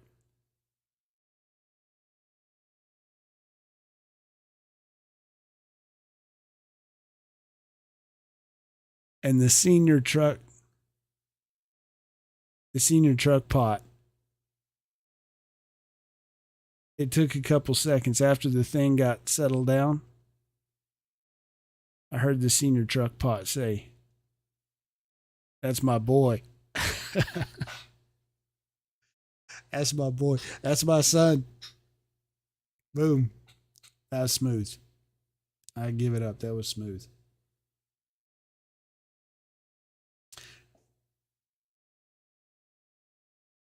I take back what I was saying. That last one wasn't Kruger. This one is Kruger, obviously. One of the green pots there.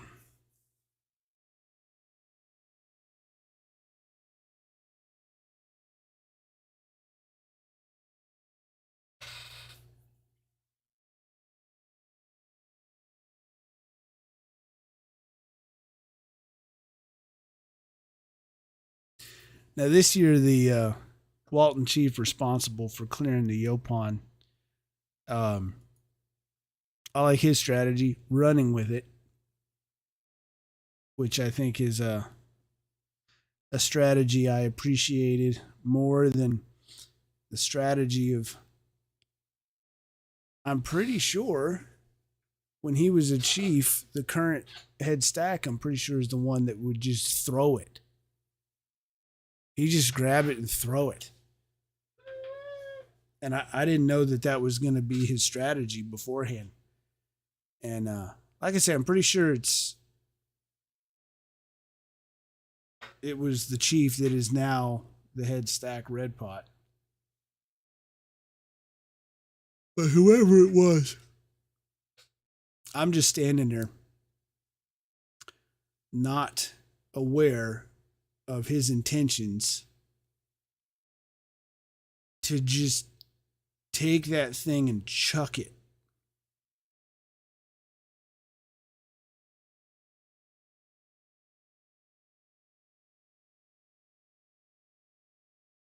So there's Leggett getting theirs on.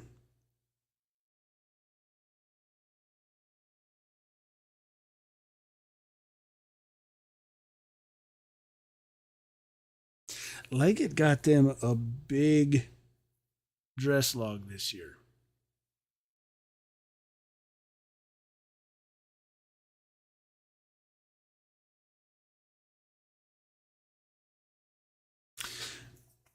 Walton's got a game now. I don't know where it came from. If you say banana, they hunt you down. And so OC sent one of their fish over who walked up to him and said, "Banana." And they hunted him down. That's all that's happening there. And with that, I left, but we've got stack. So we're going to cook through these pretty quick. um, through the stack photos. This is red, brown, green stack. Uh, red, brown, green stack is when upper leadership, like we said earlier, just kind of gets their legs under them a little bit, gets used to stack. It's, that's a huge transition you got to make. Conducting cut operations to conducting stack operations. And the only way that you can practice it and get warmed up and get used to it is by doing it. And so that's what red, brown, green stack is about. And also establishing those interior logs that, everything else is going to be building out from. So you need to start really well and right, with the right angles. And so that's what we're going to look at. But I don't take too many photos at red, brown, green because it's also sort of me getting warmed up and transitioned as well. And it's also just a nice time to just kind of chat with and listen to and watch upper leadership operate. So with that said, we're about to start looking at the stack photos. If you know anybody who wants to see those, send them the link. I'm going to pour a little sip of something. And then we'll start them. In the meantime, it'll just be 2 minutes. In the meantime, if you have any questions about this year, any year, last year, whatever, historical, put them in the chat. And when I'm done getting a drink here, like I said, about 2 minutes, I'll answer any questions if anybody's got them. And we will look at these photos from red, brown, green stack. And the first of this season's fire starting to take shape.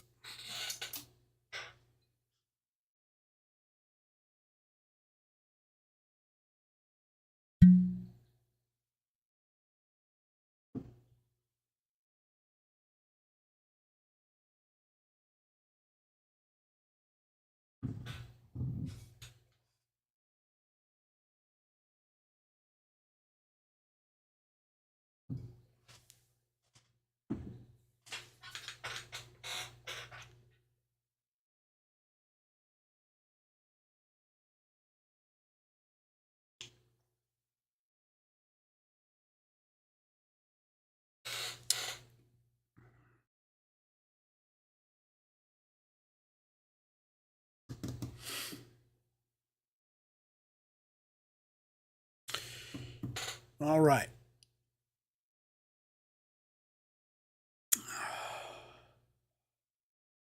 God, that's so good.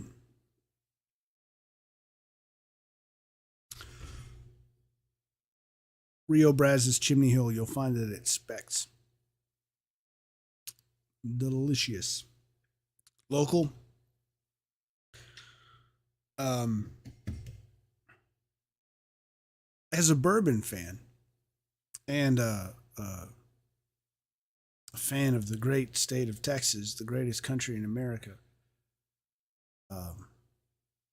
it does drive me nuts that so many Texas bourbons are, hooch that was made somewhere else, and you just put it in a barrel when it gets to Texas.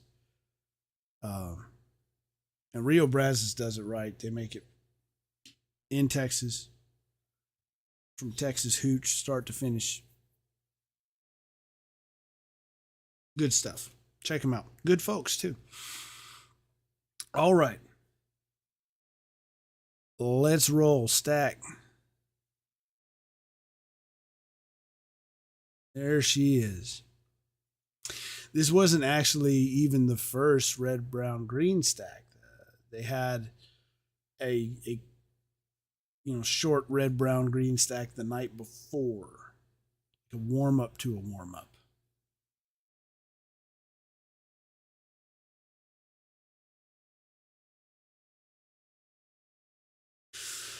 So again, as we talked about with center pull unload,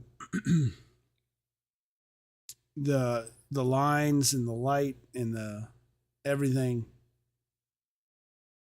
was just automatic for me at the other site. Not because it was inherently better or anything. I was just used to it after 12, 13 years. So I'm still,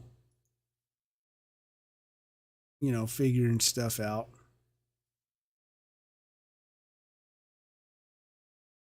There's a lot more light for a lot longer because this stack site, this perimeter is farther away from the trees.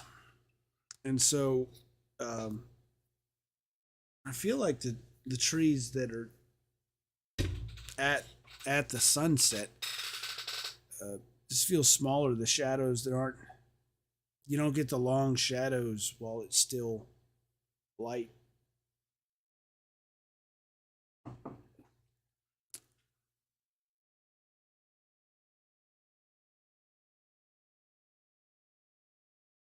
I don't expect everything to be the same.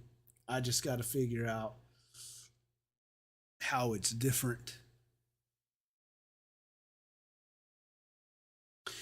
But this is always and another good reason for me to be out for red, brown, green stack is it this does a lot to help people understand what bonfire looks like now and how it's done now. Whereas something that happens a lot is folks will come out and they'll look at a completed stack and it plays out like this time and time again. And it's fun and kind of funny the way it happens. Where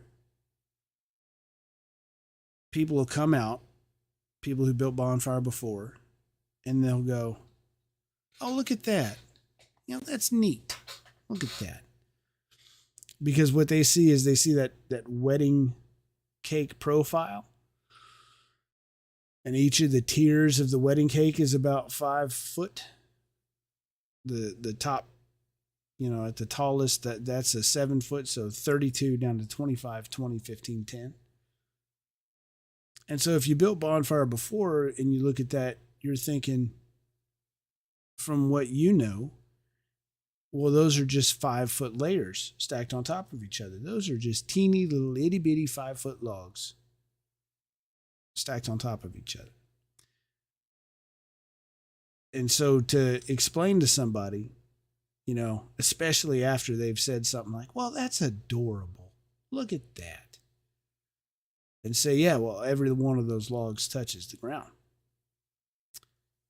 And then watch them try and process that and go, "Well, yeah, of course, logs, wait, what? Well, hold on, wait, what?" Well, yeah, every log touches the ground, including those ones at the middle. Every single log touches the ground. And then you see them process it like, oh, holy crap, you're telling me that those are 32 foot logs in the middle? If it's 32 foot tall, then that means you've got 32 foot tall trees in the middle of that thing. And it can still sometimes, it's a mind bender to a lot of folks, especially if you're used to it being a certain way. And when you process it, it's really impressive. But then sometimes it's still, well, hold on, I don't understand. What do you mean? And so it's nice to have photos like this to say, this is what we mean. Center pole, windle sticks, metal collar. It's not, a fire with a shish kebab in the middle of it. It is a 5-pronged framework.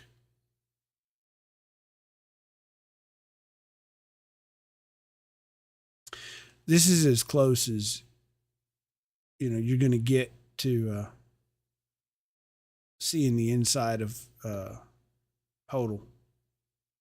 But this is what the top of stack looks like through the Hodel under construction.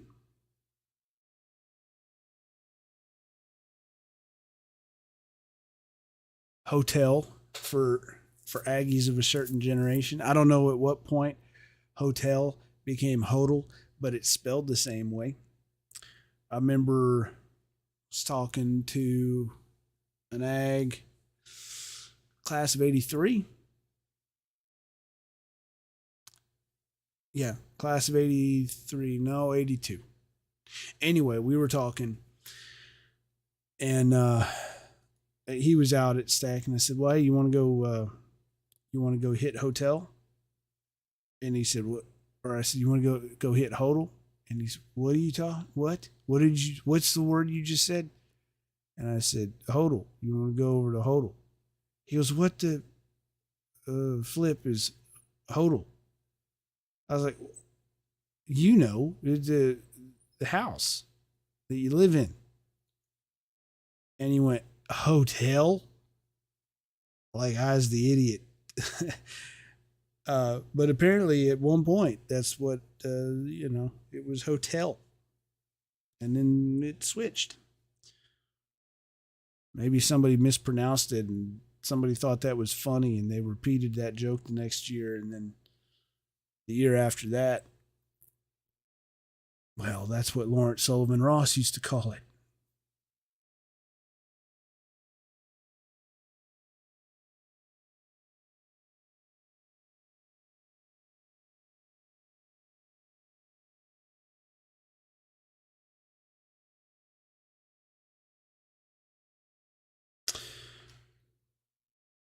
All right, looking up. Uh, the logs are wired in.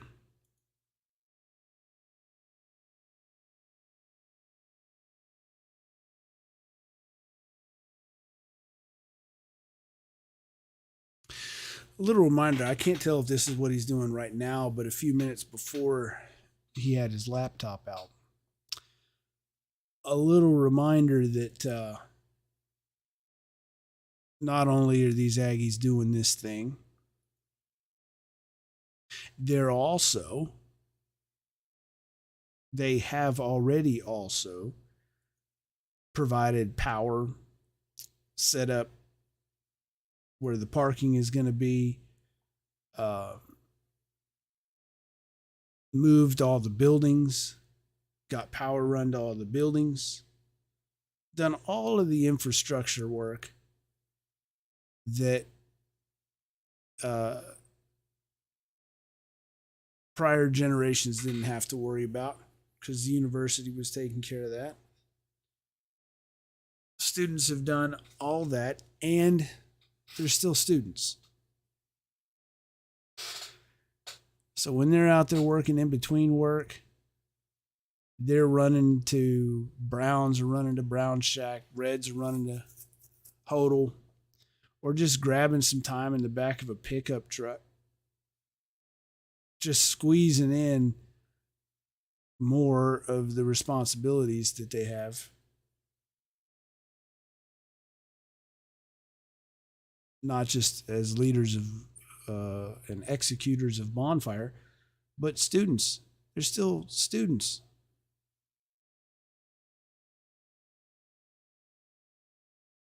Another idea of the framework there,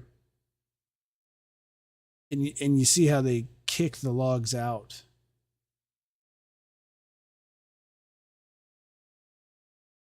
There's some space there. Up at the top, you've got your points of contact, and as you come down, these are going to be the only logs that have less than 3 points of contact. The first logs, and that's why it's so important that these logs are done right, because these will be the points of contact for the next logs that go around, and then around that and around that. These will be the only logs that their point of contact is up at the top and on the ground. But the other logs that come in, they've got to have 3 points of contact or they got to have a point of contact at the top, at the bottom, and they got to be able to, they got to be touching other logs. Can't just be leaning on one log and call it a day. But this is a nice and fleeting chance of getting a look at what's going on the inside. It also, this is the only chance where you really get to see just how much wire is involved. I mean, that's a bunch of damn wire, and this is all of this wire for, at this point, how many logs did we have? About 1, 2, 3, 4, 5, 6, 7, and probably 8, 9, maybe 10, accounting for what's on the other side, maybe. And that's all the wire that's already accumulated. And there the junior head stack is testing the wire.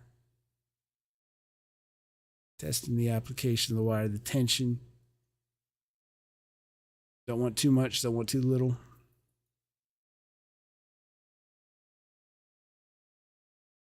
There's a lot at the beginning that is that you can see that you're not going to see again for another year. You know, seeing through stack clearly, seeing and being able to illustrate just how much wire is involved.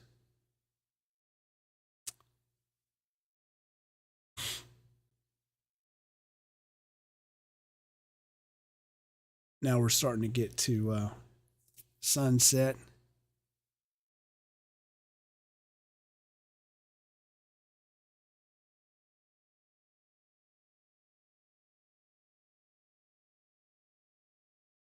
That's just a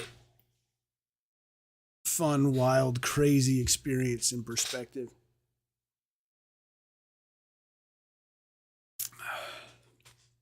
Up there in the swings at the very, very top.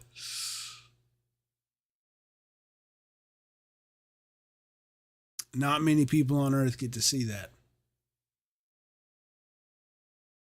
And watch that build out underneath.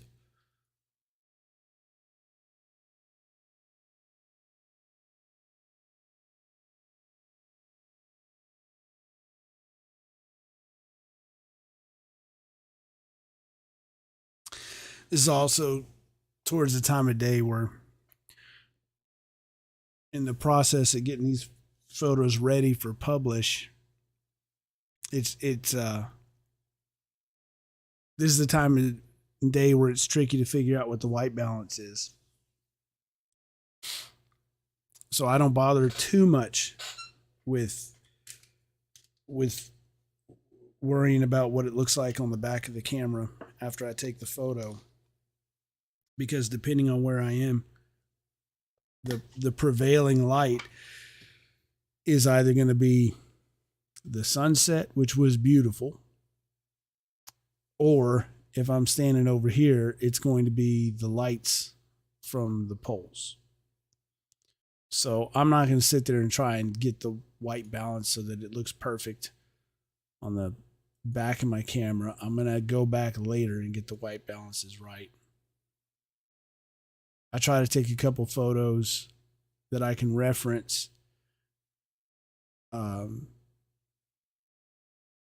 where I set a white point and then take the picture and then save that as a reference so that, you know, this photo looked like the light when I saw it. Save that, come back and use that white balance for anything at that time with that light in the background. But you saw there a razor thin moon. You see it there. I'm trying to get that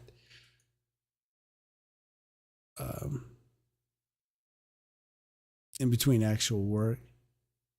But that moon was moving quick.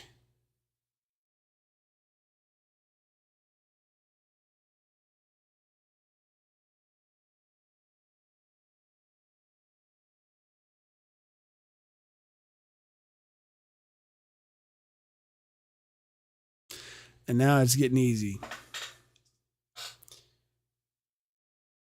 Up at the top of stack, now we're dealing with um, the light on the poles.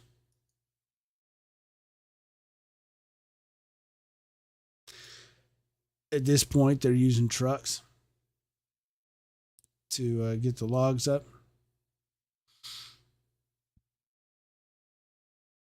Still using Y sticks.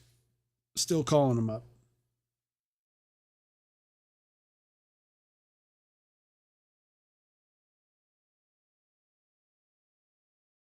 This was cool. Hats off to Mr. Hamburger. For real. They handed out so many of these cards. They gave the red pots, and this is what they did that was so cool. They didn't just hand out these cards. They didn't propose or suppose or in any way indicate that, hey, we want to come out and hand out these cards. $10 credit at Mr. Hamburger. They knew that, hey, who's going to know who should get one of these cards? And they handed a stack of those cards to the red pots and said, you guys know, you decide who gets a card. That's so great. That means that it's not some ploy. It's not some hacky little attention thing from Mr. Hamburger. They just wanted to do something nice as a reward. And they said, who knows better how to distribute rewards to bonfires participants than the red pots, the guys who are in charge. So we're not going to come out there and do some Hollywood showboat thing and hand out a bunch of cards. These are for you. You figure out who gets them. That's so great.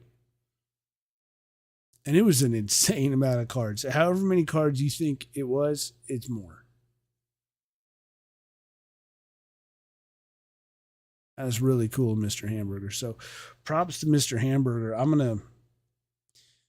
gonna find some way, get a photo or something to them, just as my personal way of saying thanks for that. That wasn't just a nice thing to do. That was done in the right way. So thanks, Mr. Hamburger.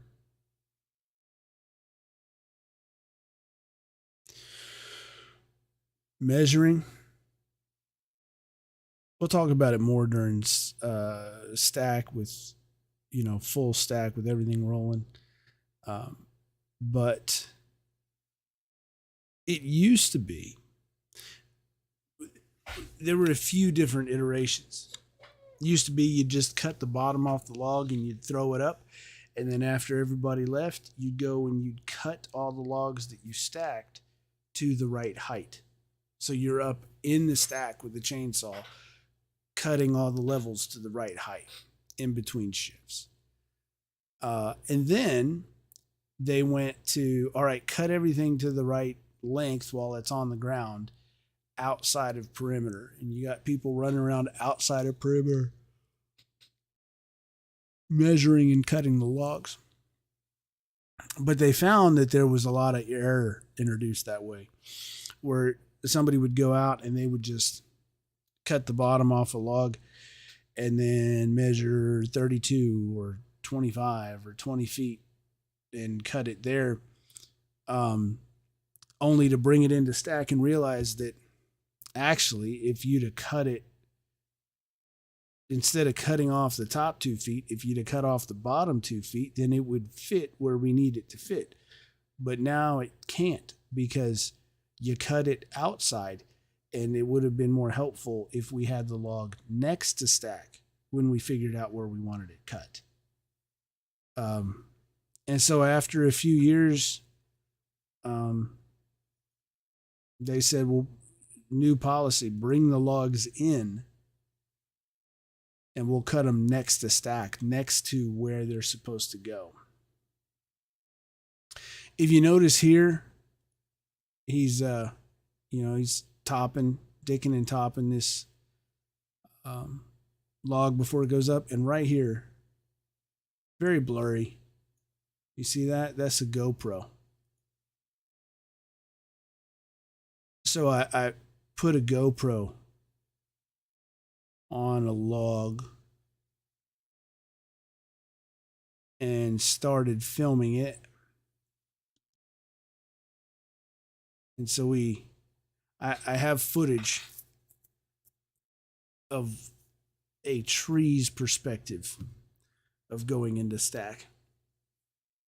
So I'll see if any of it's usable. And if it is, I'll put it up on YouTube. It might just end up being a YouTube short, but I shot it in super slow motion. So it's fun. And I did point it at an angle so it's going into stack.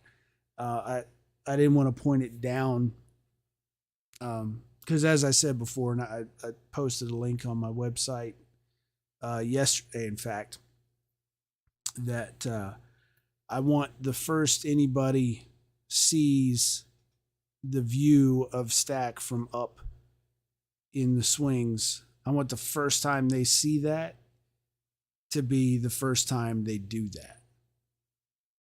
Like before I went to the Grand Canyon for the first time, I didn't look at any of the photos of the Grand Canyon because I wanted to see it. And so it's the same. It's the same with photos. It's why I don't have any photos from up in stack. And it's why if I do the video, it's gonna. I set it up so it would be like a tree's view, and you wouldn't get to see what it looks like in video or photo looking down from stack. So we'll see if that works out. We'll see if the footage does the trick. But with that, that's it. That's red, brown, green stack. I'm gonna go through and over the next less than 24 hours. At this point, what time is it? Oh, frick. Over the next 15 hours, get these photos processed, posted to the website. So tomorrow there will be a dress log cut album posted, and there will be red, brown, green stack posted, and then stack starts, and I'm just going to do my best to keep up. So hopefully not, but this might be the last Cull and Good Bull till after burn ags. We'll see. But I do appreciate you joining. As always, subscribe to the channel. Go check out the Perimeter Fires podcast on the YouTube channel. Subscribe to that. Like I said, we're going to be picking that up with great intensity when this season is over. And follow Student Bonfire. Follow DNC Gallery on Instagram, Twitter, Facebook. Same for Student Bonfire. Student Bonfire at Student Bonfire, Facebook, Twitter, Instagram. And stay tuned for more outstanding developments at Bonfire 2022. And to every Aggie that's building the hell out of Bonfire, you're doing an outstanding job. This is a monumental year. You're going to remember it forever. And we Aggies who are watching you, grateful for everything that you're doing, we're going to remember it too. Because y'all have taken an incredible challenge, and you've made something even more incredible out of it. And we're proud of you. Not like you need to hear that. You're proud of yourself. You know what you're doing, but it still bears mentioning. We're proud of you. We thank you very much. You're doing great work. Gig 'em Aggies. Build the hell out of Bonfire.